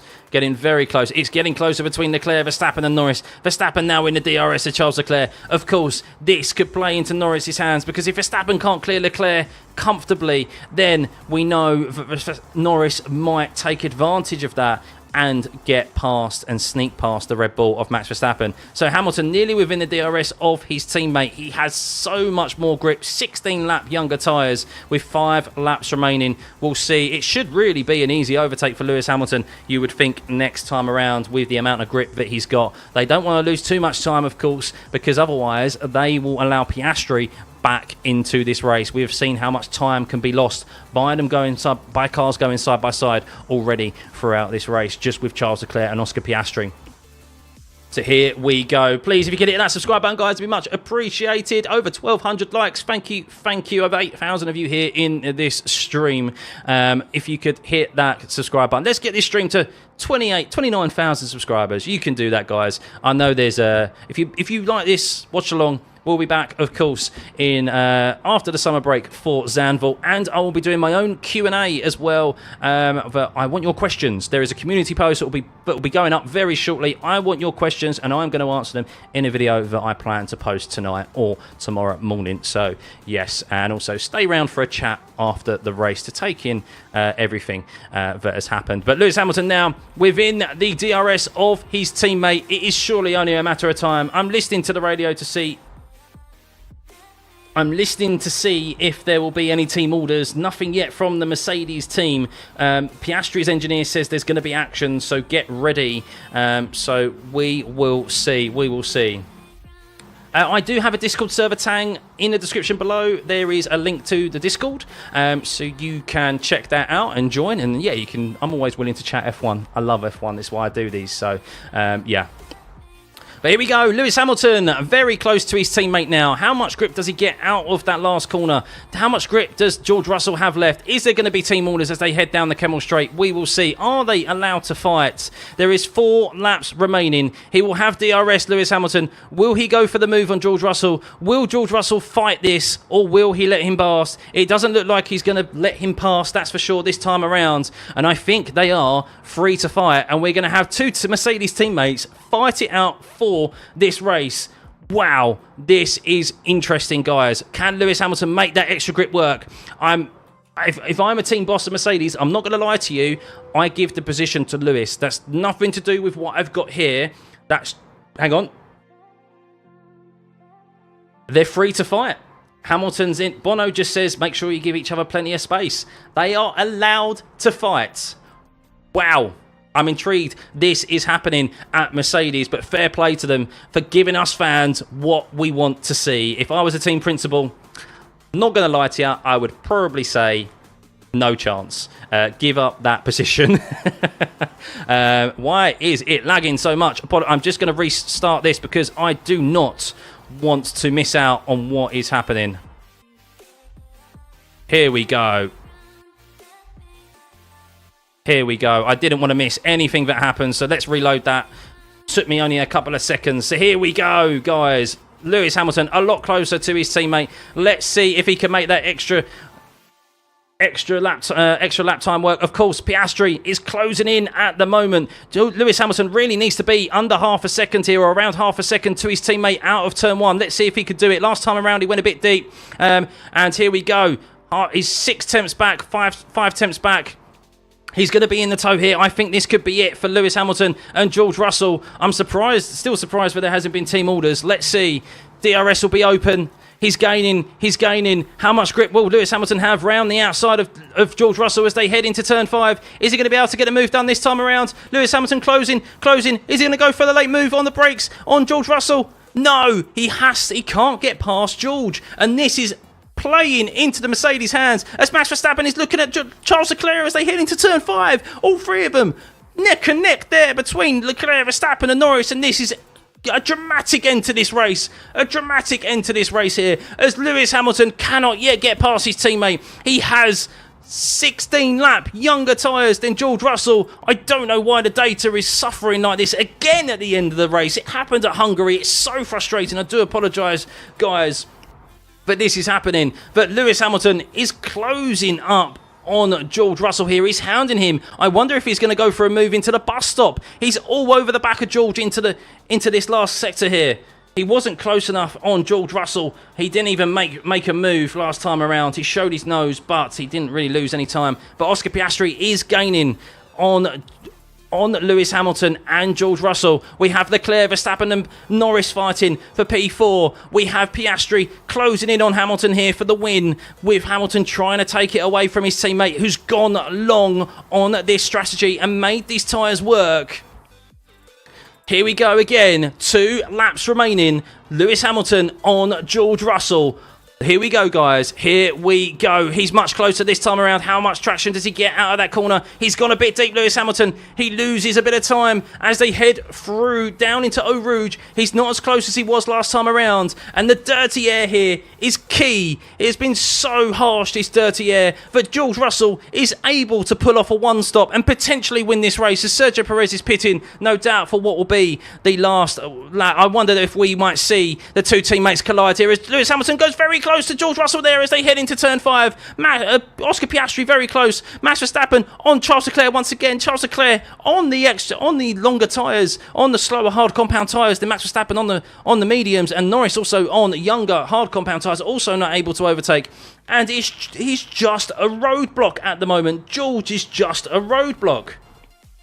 They both went deep into turn 1. There's going to be one more opportunity for Lewis Hamilton. I'm sure they're charging up the battery right now. Oscar Piastri is hoping that these two teammates collide on the last lap. But we have one last sector, and one more lap in this Belgian Grand Prix at Spa. What a race it has been. It's been really intriguing to see the degradation, really intriguing to see the strategies played out by the teams, and we're in for a stonker of a last lap. Oscar Piastri nearly within the DRS. He smells blood as well. He's hoping the two in front collide so he can get his second win in F1 and second win in a row. And Lewis Hamilton all these three going for their second win this season.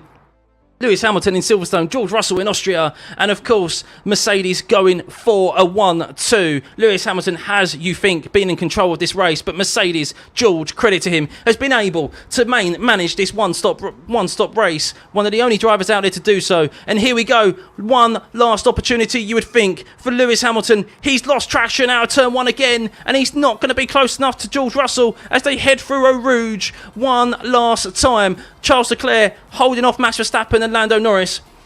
Here we go. Oscar Piastri maybe thinking about a double toe. He's also in the DRS. Half a second. Will Lewis Hamilton go for the move, or will he think about just a 1-2? Of course not. He wants to win, and he doesn't have enough to have a go on George Russell. But can he have a go down into this middle sector? It's now 3 cars for the win. Oscar Piastri fully in this. Lewis Hamilton has to be wise here. He could throw away a 1-2, but he is on his way out of the Mercedes team. George Russell is now that number one driver. That is quite clear. Of course, for George Russell, he has been allowed to maintain this first position. We want to see racing, of course we do. The two teammates, George Russell, the two Brits, the Australian Piastri, ready to pounce if these two make a mistake. As George Russell heads through turn 12, through the chicane, there's one more overtaking opportunity for Lewis Hamilton on George Russell into the bus stop. Are we going to see that last late lunge from Lewis Hamilton on George? We will see as they head through Curvo Paul Ferrer, turn 15, and they go through Blanchimont one more time. He is close, but is he close enough? Oscar Piastri is hoping he can steal it on the line. It's neck and neck between them all. Half a second back for George Russell and Lewis Hamilton. Does George go defensive as they head down into turn 18? There's one more opportunity. Is he going to be late on the brakes for Lewis Hamilton? Is he going to go for that move? No, he can't get it done. And George Russell, does he make a mistake in the last corner? No, and George Russell wins Spa. He wins the Belgian Grand Prix. Unbelievable. What a strategy. What a drive. Lewis Hamilton P2, Oscar Piastri P3, and it's a 1-2 for the Mercedes. I can't believe what I've just witnessed. How has Mercedes just secured a 1-2, and how has George Russell just pulled off a 34-lap stint on the hards and held off Lewis Hamilton? Round of applause. Credit where it's deserved. That is an unbelievable drive by George Russell. I cannot believe that. I cannot believe that. That is unbelievable.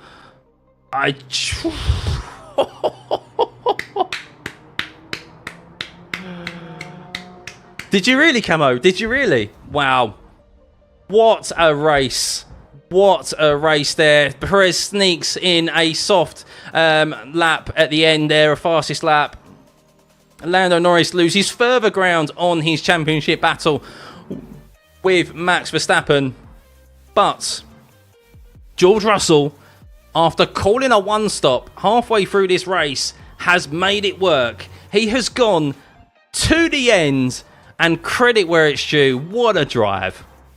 I cannot believe he's made that work. In a high-deg race, George Russell, unbelievable drive. He's held off Lewis Hamilton, and, well, fair play for Mercedes for letting them fight. I'm surprised they did, but yes, guys, if you enjoyed that race, please, and this stream, please hit that subscribe button. Let's get this stream, top right hand of your screen, let's get this to 29,000 subscribers if you can, please. It'd be much appreciated. Surely there's over 300 of you in here who are yet to hit that subscribe button. Oh, wow. Over 1,300 likes. What a stream. What a race. That was intriguing. Max Verstappen limits the damage by still finishing ahead of his championship rival, Lando Norris. Once again, a poor start and, well, not quite ready to be a championship. I don't think he's ready to be a world champion just yet. Still making those mistakes, unfortunately, Lando Norris. But let's have a rundown of your final grid. Russell in P1, up 5 positions. Unbelievable driving strategy from him. Lewis looks a little bit dejected, of course, not being able to make that happen. Of course, we will see what Lewis's faults are after the race. Maybe he thought team orders should have happened.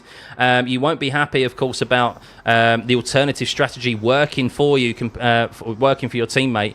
But yes, Lewis Hamilton in P2, Piastri in P3, Charles Leclerc in P4. A good drive from Charles Leclerc. Verstappen in P5, up 6 positions. It was tough to overtake today with that reduced distance of the DRS, 75 metres shorter.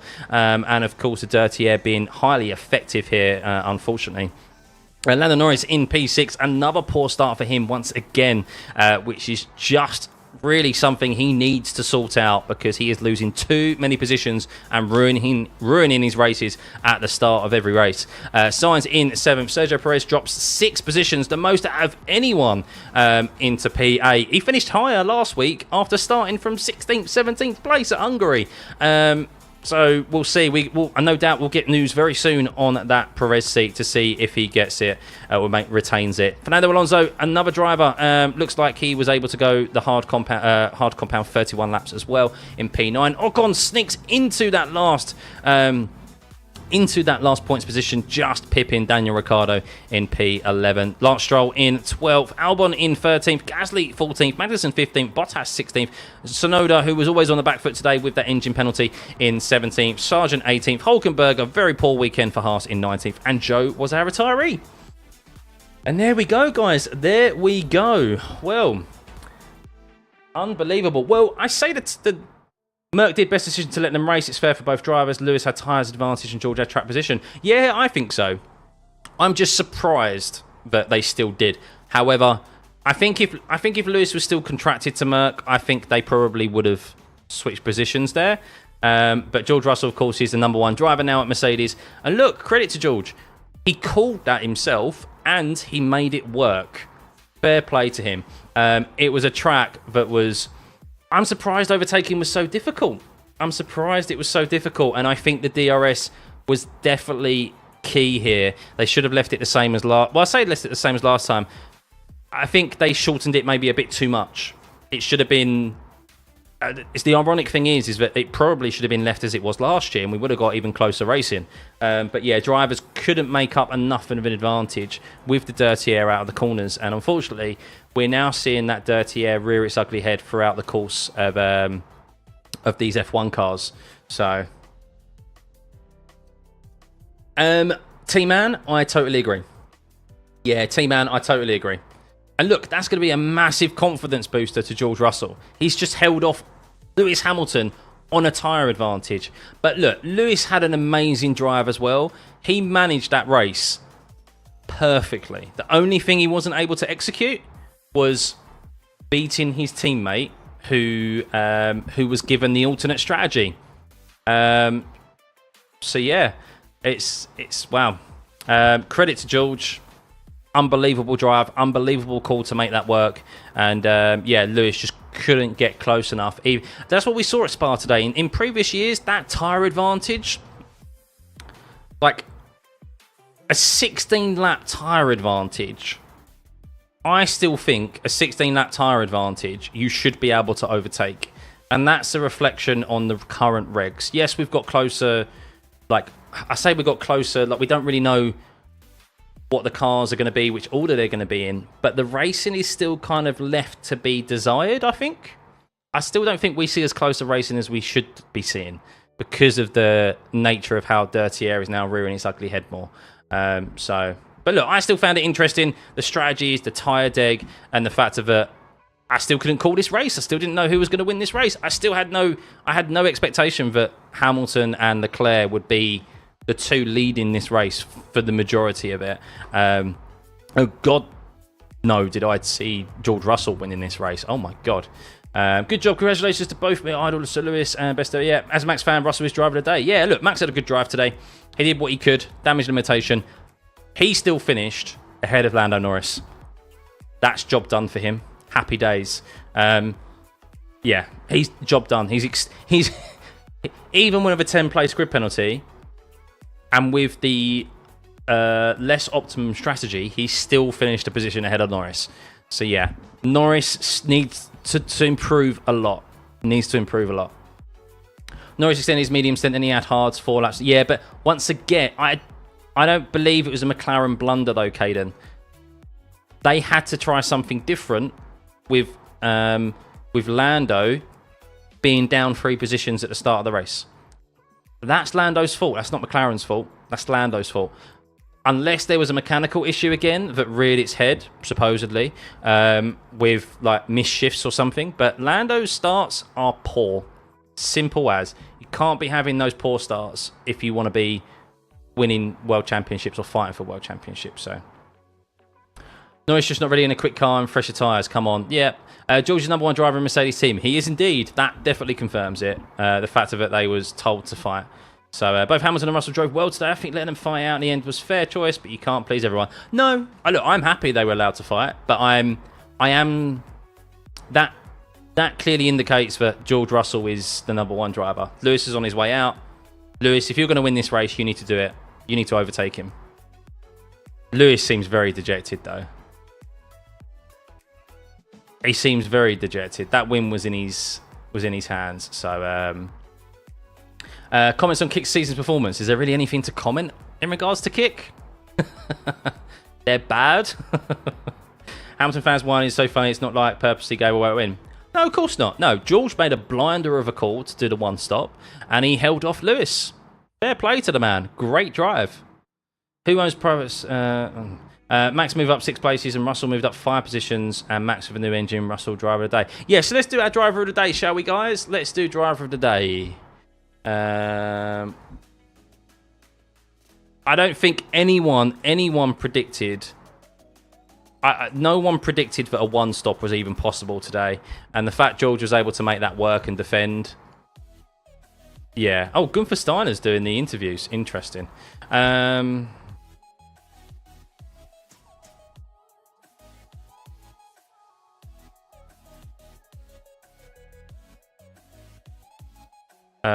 Who else? I think that's it, really. I think there's only really 3 drivers. Let's do this guy as well.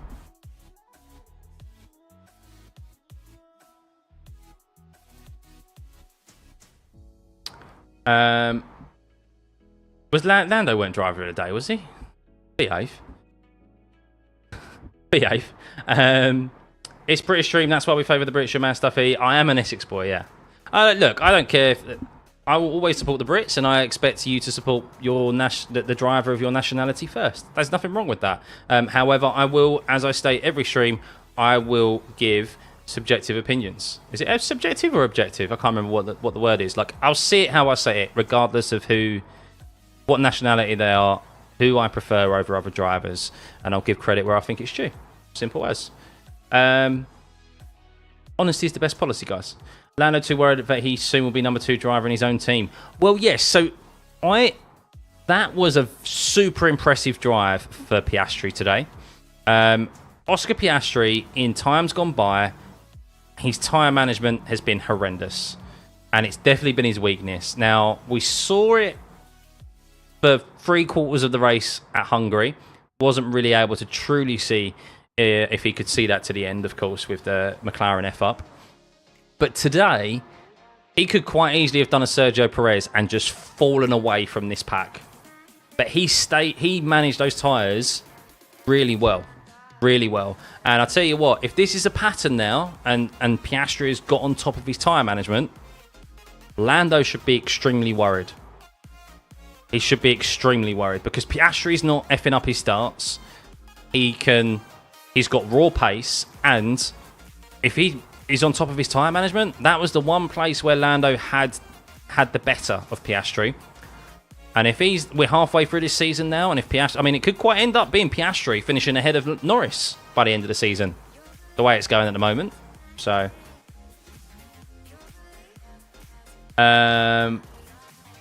what will Mercedes explain to the media? They'll just say we decided to let them fight because it's the fairness of the sport. That's what they'll say. So, it feels like a race that tells us Hamilton is leaving Mercedes. Totally agree. If that was Mercedes, if Lewis was still a Mercedes driver next year, that would have been changed positions. 100%. 100%.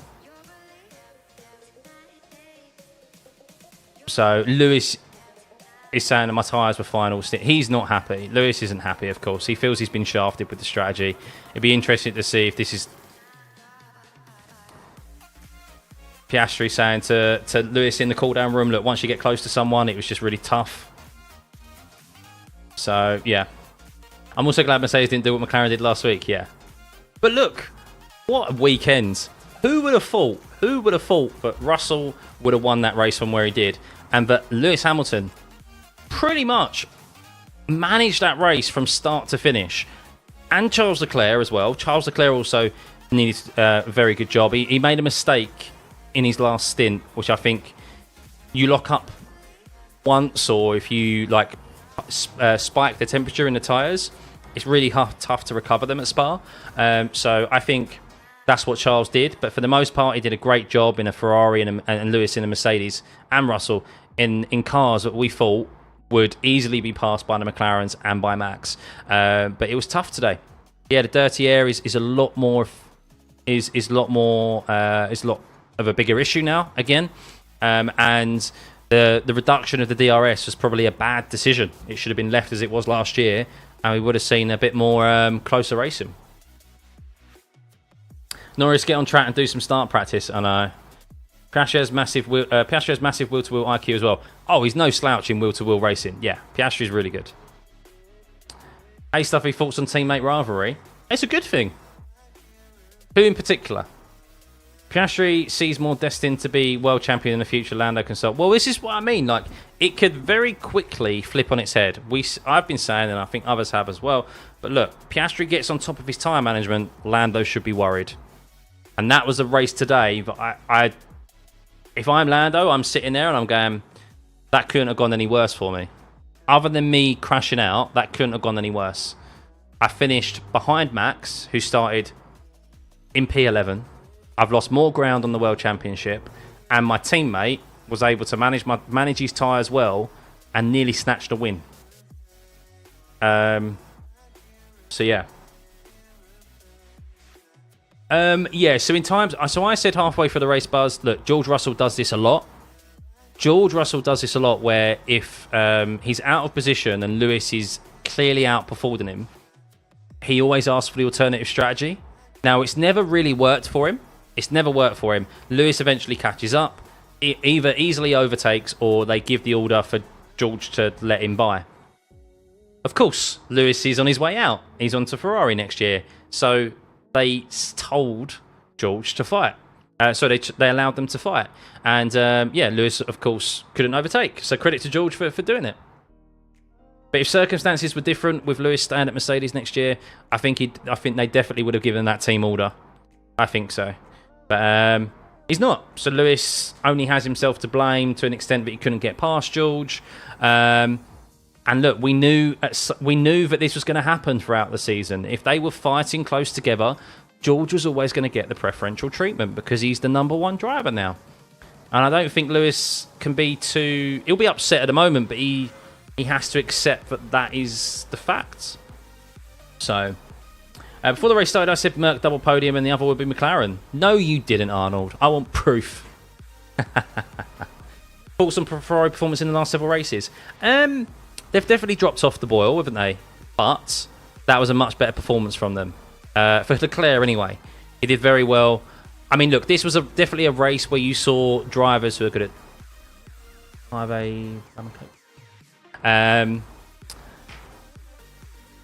This is definitely where we...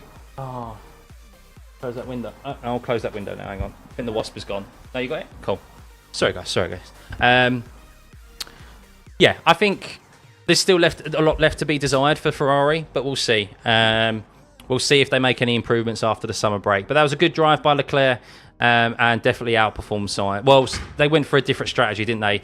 Sainz got a bit shafted by Ferrari. They tried to convince him that a one stop was going to work on the medium. He lasted 8 laps. I don't know why they did that. Sainz could have been a lot more closer and been involved in that fight with Leclerc, Verstappen and Norris at the end if he was on the medium compound first, or if they went hard medium at the end. So, my pleasure, Jaguar. My pleasure. Ricardo ticked the box today. Sergio went backwards. Yeah, and Sergio, look, he's a driver in the past, the tyre whisperer. That race should be made for him, but it wasn't. He fell back through the order. He got eaten alive, and his tyres completely fell off. So, yeah, I think Perez's position is done. It's done. So, driver of the day, how many votes have we got? 904. Go on. Who hasn't voted yet? I'll let it get to 1,000. Go on. And guys, thank you for subbing and subscribing to this stream. Sorry, that's the same thing. Thank you for liking and subscribing to this stream. Over 1,500 likes once again, and we're nearly at 29,000 subs. Surely there's 250 of you in here who are yet to hit that subscribe button. It'd be much appreciated. We'll be back, of course, after the summer break for Zandvoort. I may do a few Q&As as well. I'm sure. I've got a feeling it's still going to be an interesting silly season. We don't know what's happening with the Red Bull seat. We've still got to find out who's going to be in the Williams seat. We don't know what Carlos Sainz is doing. We don't know who's going to be in the Alpine. There's a lot still to be confirmed in the next 3 weeks in F1, guys, away from circuit. Russell is trolling hard. True, 2 straight weeks, no genuine reactions from race winner Piastri. I felt bad. Mercedes say how much grip was left and left George out, given the guy who started 6th for better strategy than the guy who started 3rd and led the race from lap 2. I need to go back and listen to radio calls. So we'll see. But yeah, maybe Lewis could have done the one stop, evidently, as well. Especially for a driver who's better on tyres than George Russell. So, yeah. Well, where will Perez go? I think he'll be out of F1 this season. Or maybe he'll go to Williams. Yeah, I don't know. I just don't think Perez will be demoted. I think he'll be out of Red Bull entirely. I could be wrong, but because they couldn't gather enough data. Yeah, I did see Merc remove their upgrade, yeah, or their update. So Mercedes get... Yeah, well, no, look. The optimum strategy, Zach, look, we said before the race, look, it was a 2-stop race. There's not even a 1-stop option by Pirelli. The only reason the 1-stop worked, pure and simple, was not due to pace. But the pace was poor on the 1-stop. But what was so tough was the overtaking. The DRS, the dirty air, was so prevalent here. I can't believe how high it was. The drivers are complaining about it. Thank you. That's a very filled up rum and coke. Cheers, everyone.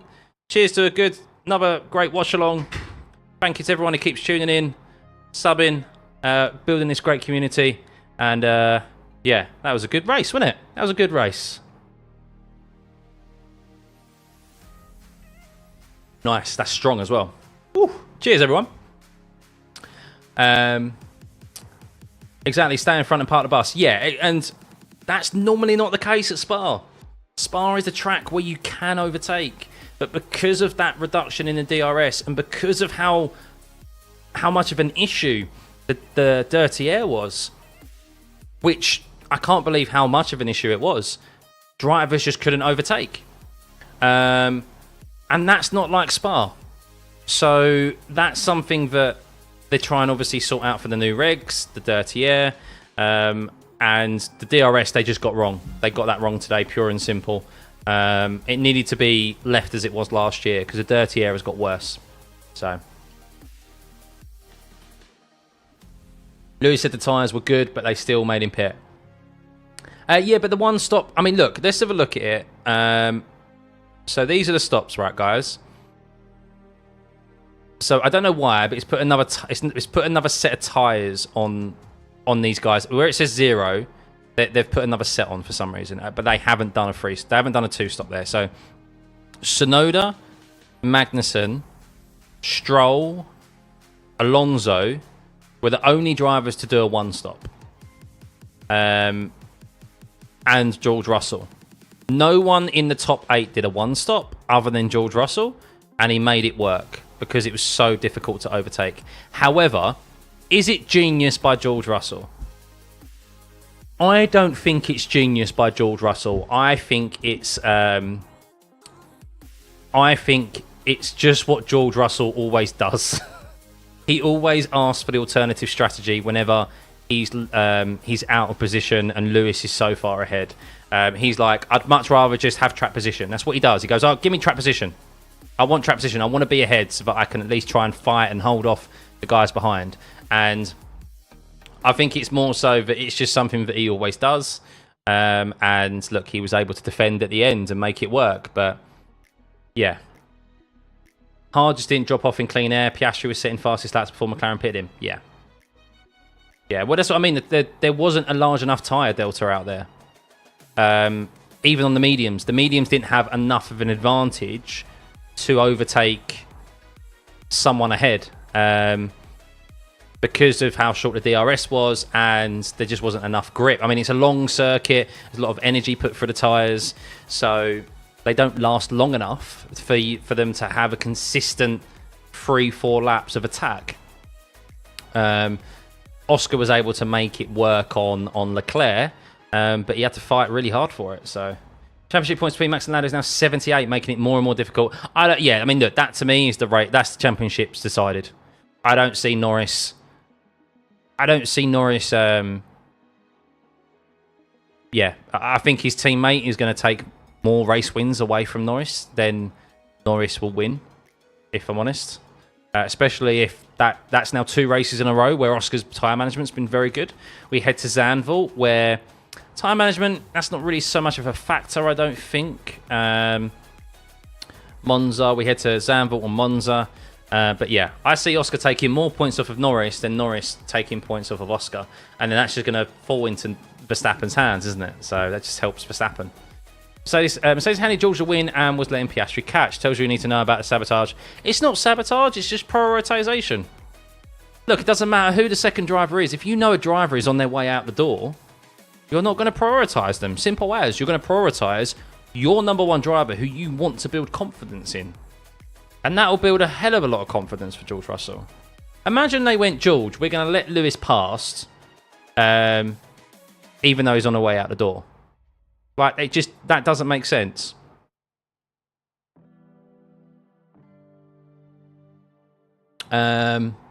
Russell can't win a race on like for like strat. No, he can't, Snake. No. I'm not going to say it's lucky, but I'm going to say I don't think the strategy was as methodical as what I think people will make it out to be. And that's not taking anything away from George. He still had to execute that one stop and defend from Lewis Hamilton at the end. Credit where it's due. However, history shows this is just what George Russell does. He always goes for the alternative strategy if he's in the mid-pack of the top 6, you know? Or if Lewis is directly ahead of him. He never goes for the like-for-like strat. He goes, let's go for the alternative strategy. Even if it's like completely out of the box. That's what he does because he just wants to have track position and just fight as hard as he can. So, for it. And I think that's the only time it's worked. I think it's the only time that call has worked. Every other time, it's failed, and Lewis has always got by, or they've told George to let Lewis by. And this time around, of course, if Lewis was still at Mercedes next year, I think they would have let Lewis go by. But George, obviously, Lewis is on his way out. So, what is the driver championship position points table now? Yes, I'll have a look. I can't show you because, believe it or not, if I show the F1 logo on stream, copyright strike. They are so harsh. So I cannot show you the points tally at the moment. And F1 updates it instantly. So I do apologise, I can't show this to you live.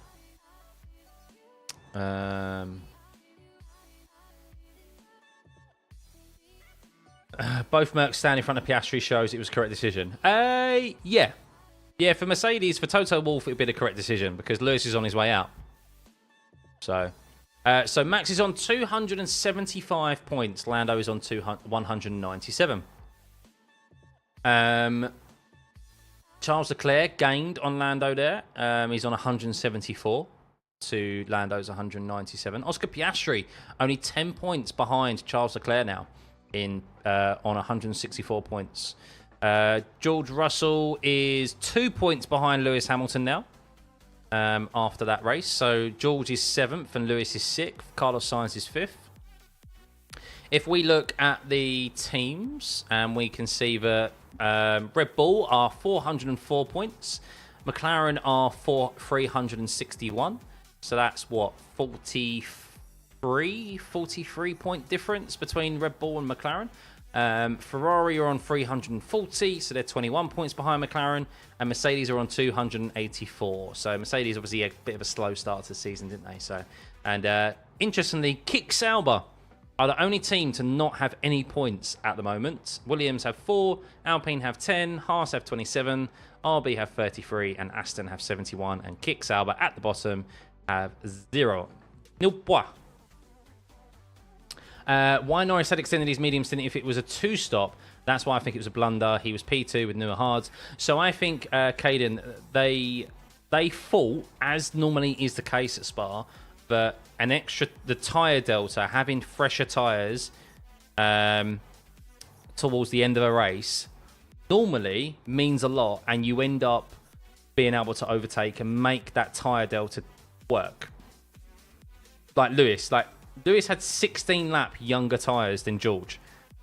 That is that's worlds apart in regards to usage, especially at a circuit like this. However, due to the effectiveness of the dirty air, due to the DRS being shortened this year, overtaking was probably as difficult as it's ever been at Spa. I can't remember there being as little of an amount of overtakes that we've seen here this year at Spa. Normally we see so much more. So because of that, cars couldn't stay close out of the slower corners. They couldn't get the traction because of the lack of downforce provided by the dirty air. And then the DRS also, they weren't able to make up that time that they were losing through the corners because of the dirty air, because the DRS was shorter. So yeah, it made a massive difference. And there's no way in any world, that 16 lap older tyres should be able to defend from 16 lap younger tyres.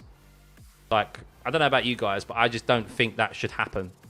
However, because of the setup of this track, because of the DRS, and because of the effectiveness of the dirty air, that's what George was able to do. So, McLaren, I must say, have surprised me a lot this year. Very good for them, yeah. But look, guys, Lando needs to improve, doesn't he? Lando needs to improve. So let's run one more poll. So driver of the day, nearly 1,500 votes, guys. Who got driver of the day? Lewis Hamilton got driver of the day, 43%. George Russell, 37%. Max, 13%. And Piastri, 5%.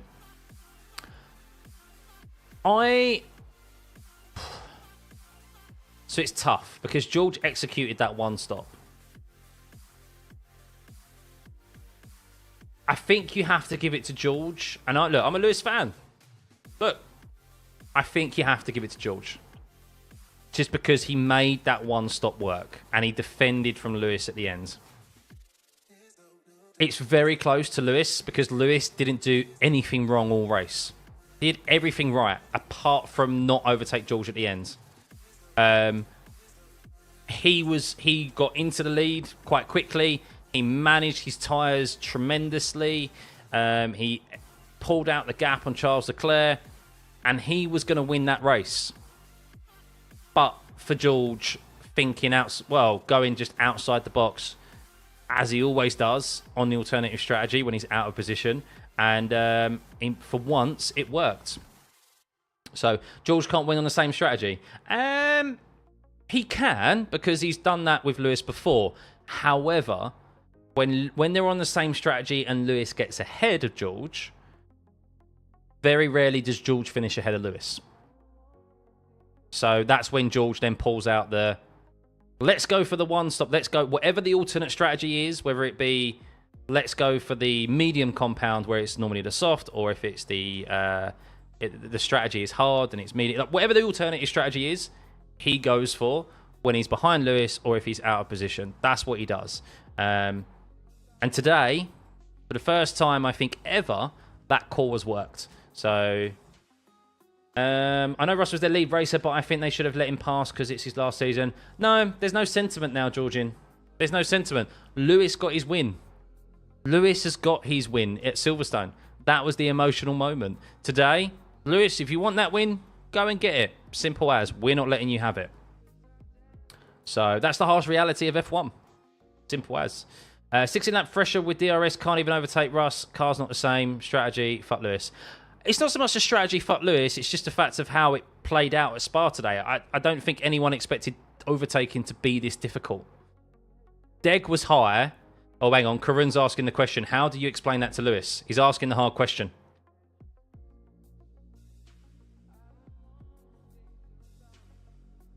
They're saying, Toto saying, I'd like to have 2 winners today. We had to cover Leclerc and Norris. George had nothing to lose. And George pulled it off. Simple as. So yeah, they just went, George, yeah, go for it, why not? And he just was able to make it stick because overtaking is so difficult. No one predicted. Spa is normally a track where we see a shed load of overtakes. This year, not as many. Why is it so hard for Lewis fans to give credit to George? Because, look, it doesn't matter which driver it is. If you support that driver, you want to see your driver win. Most fans, look, what I do here, myself especially, I like to give credit where I think it's deserved. But I'll also not give, I'm not going to overly give them credit for it. I'll, as I said, you hear from my opinions, I'll give them how I see it. Yeah, George totally deserved to win that in the end because he made that call, but I don't think it was a methodical call. But yeah. Ricciardo had a good race till the end where Ocon overtook him. Yeah, he did okay, really. I mean, starting on the softs, was it the right strategy? Once again, maybe not. Probably not. But I think Ricciardo's done enough. I think that decision's made already. I think Perez is out, and I think Ricciardo's in. If he pitted twice, Lewis would have won this, but great strategy. Yeah, exactly. Look, you still have to execute it. It's one thing to call it. It's a shot in the dark. But he made it. He made it, didn't he? Simple as. What do I think about Max's performance? just a solid race, really. He did what he could with the tools that he had. Always knew it was going to be difficult for him to finish on the podium. I said it from the get-go. There's no way he's winning the race. I stand by that because the DRS was shortened, and just because of the tyre deg and then the strategy, I was like, there's no way he's winning the race. The conditions yesterday suited his car and his setup, and it was a great lap by him. But it was a dry race today. I did expect the McLarens to be a lot quicker than they were, but yeah, he did what he needed to do, and he doesn't care. I think ultimately, yes, of course, he wants to finish on the podium and he wants to win, but ultimately, his main aim, if you'd offered Max at the start of the day, look, you're still going to finish ahead of your championship rival, Lando, starting from P11, he would have snapped your hand off for that, and that's exactly what he's done. So, end of the day, good day at the office for Max. He's extended his championship league going into summer break. Perfect weekend for what he's done. With the engine penalty that he had. So yeah, good drive, solid drive. Yeah, George pulled it off. Exactly. Will Red Bull be back next year, more dominant than this year? No, I think a driver partner for Max or a better second driver will make the racing closer up front. But yeah, I think. See, I want the new regs, but I don't want the new regs because this race has highlighted how much of an issue dirty air is. Yes, we're going into races where we don't really know who's going to be the fastest car, which is great. However, the racing still isn't quite there, is it? Like, that DRS decision was really, really affected the race today, and we could have got more wheel-to-wheel racing, but the dirty air is so prevalent at the moment. It's a real issue, and it wasn't at the start of these regs. And that's the whole reason why we went to these ground effect era cars, was to reduce the dirty air. And the first season was great, but then we got the porpoise in. They asked them to raise the ride height for safety reasons, but then that's providing and giving off more dirty air on these cars. So I don't know. I think it's going to be close next year, of course. It's going to be great. And look, if they get Daniel Ricciardo in, whoever goes in there, as long as they do a better job than Perez, we're going to have closer battles. Hopefully. Feel bound for Perez. The setup changes didn't work for Red Bull. Too draggy. Well, that was a conscious decision of what they wanted to do. Perez can go away from Verstappen's setup if he wants to. If he wants to run something that's a bit more lower drag, he could have done. But he's decided not to. So, people saying so many takes with the benefit of hindsight is kind of wild. Yeah. Lewis Hamilton, each time he was told to come in, I think he feels shafted.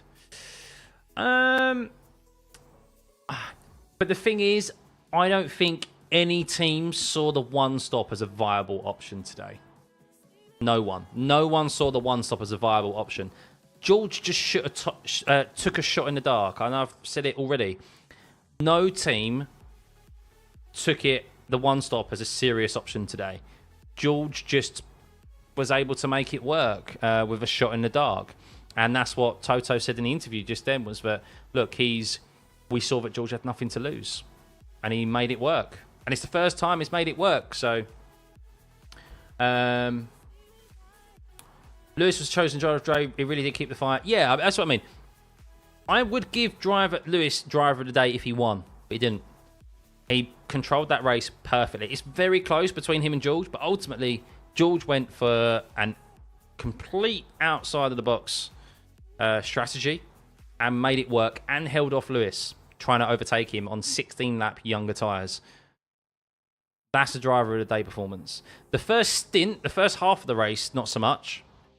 But the last half of the race, the second stint, is definitely driver of the day. And he came out on the top step. And also, who predicted Mercedes would win this race? I definitely didn't. Definitely didn't.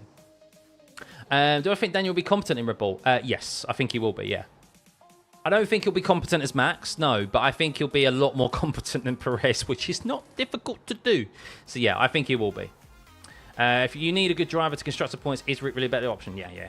As we just mentioned. Merc car setup nurses the tyres too for both cars. Yeah. I mean, look, Lewis is obviously just better at tyre management.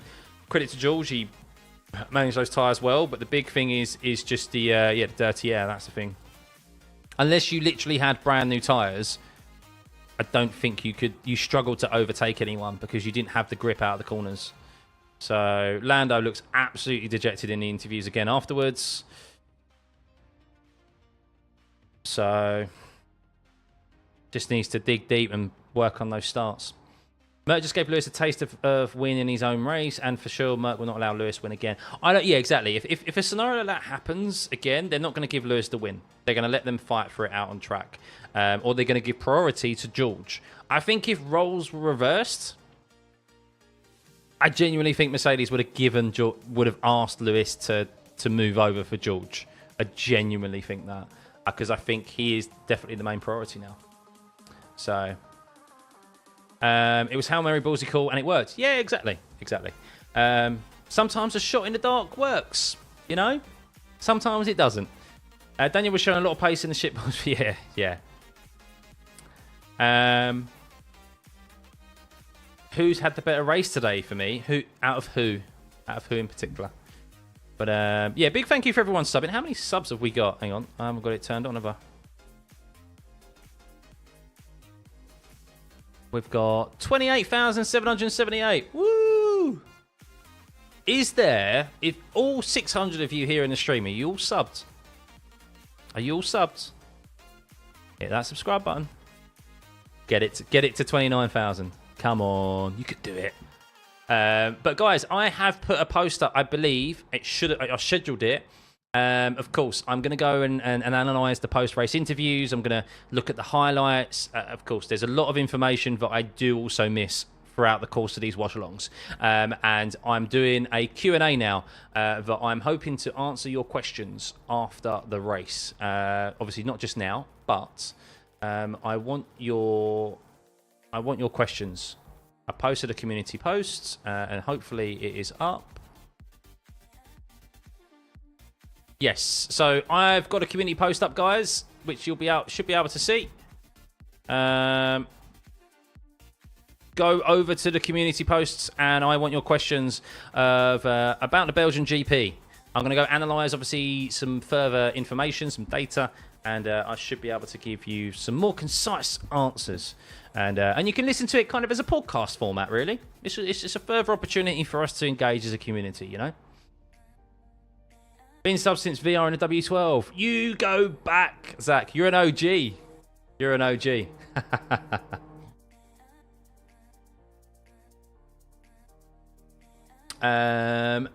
That's true, Farah. That is true about Lewis. Of course, he's almost 40. However, he's still taking it to these guys in their 20s. So, yeah, he's definitely not in his peak. But look, he was so close to winning that race today, wasn't he? So close.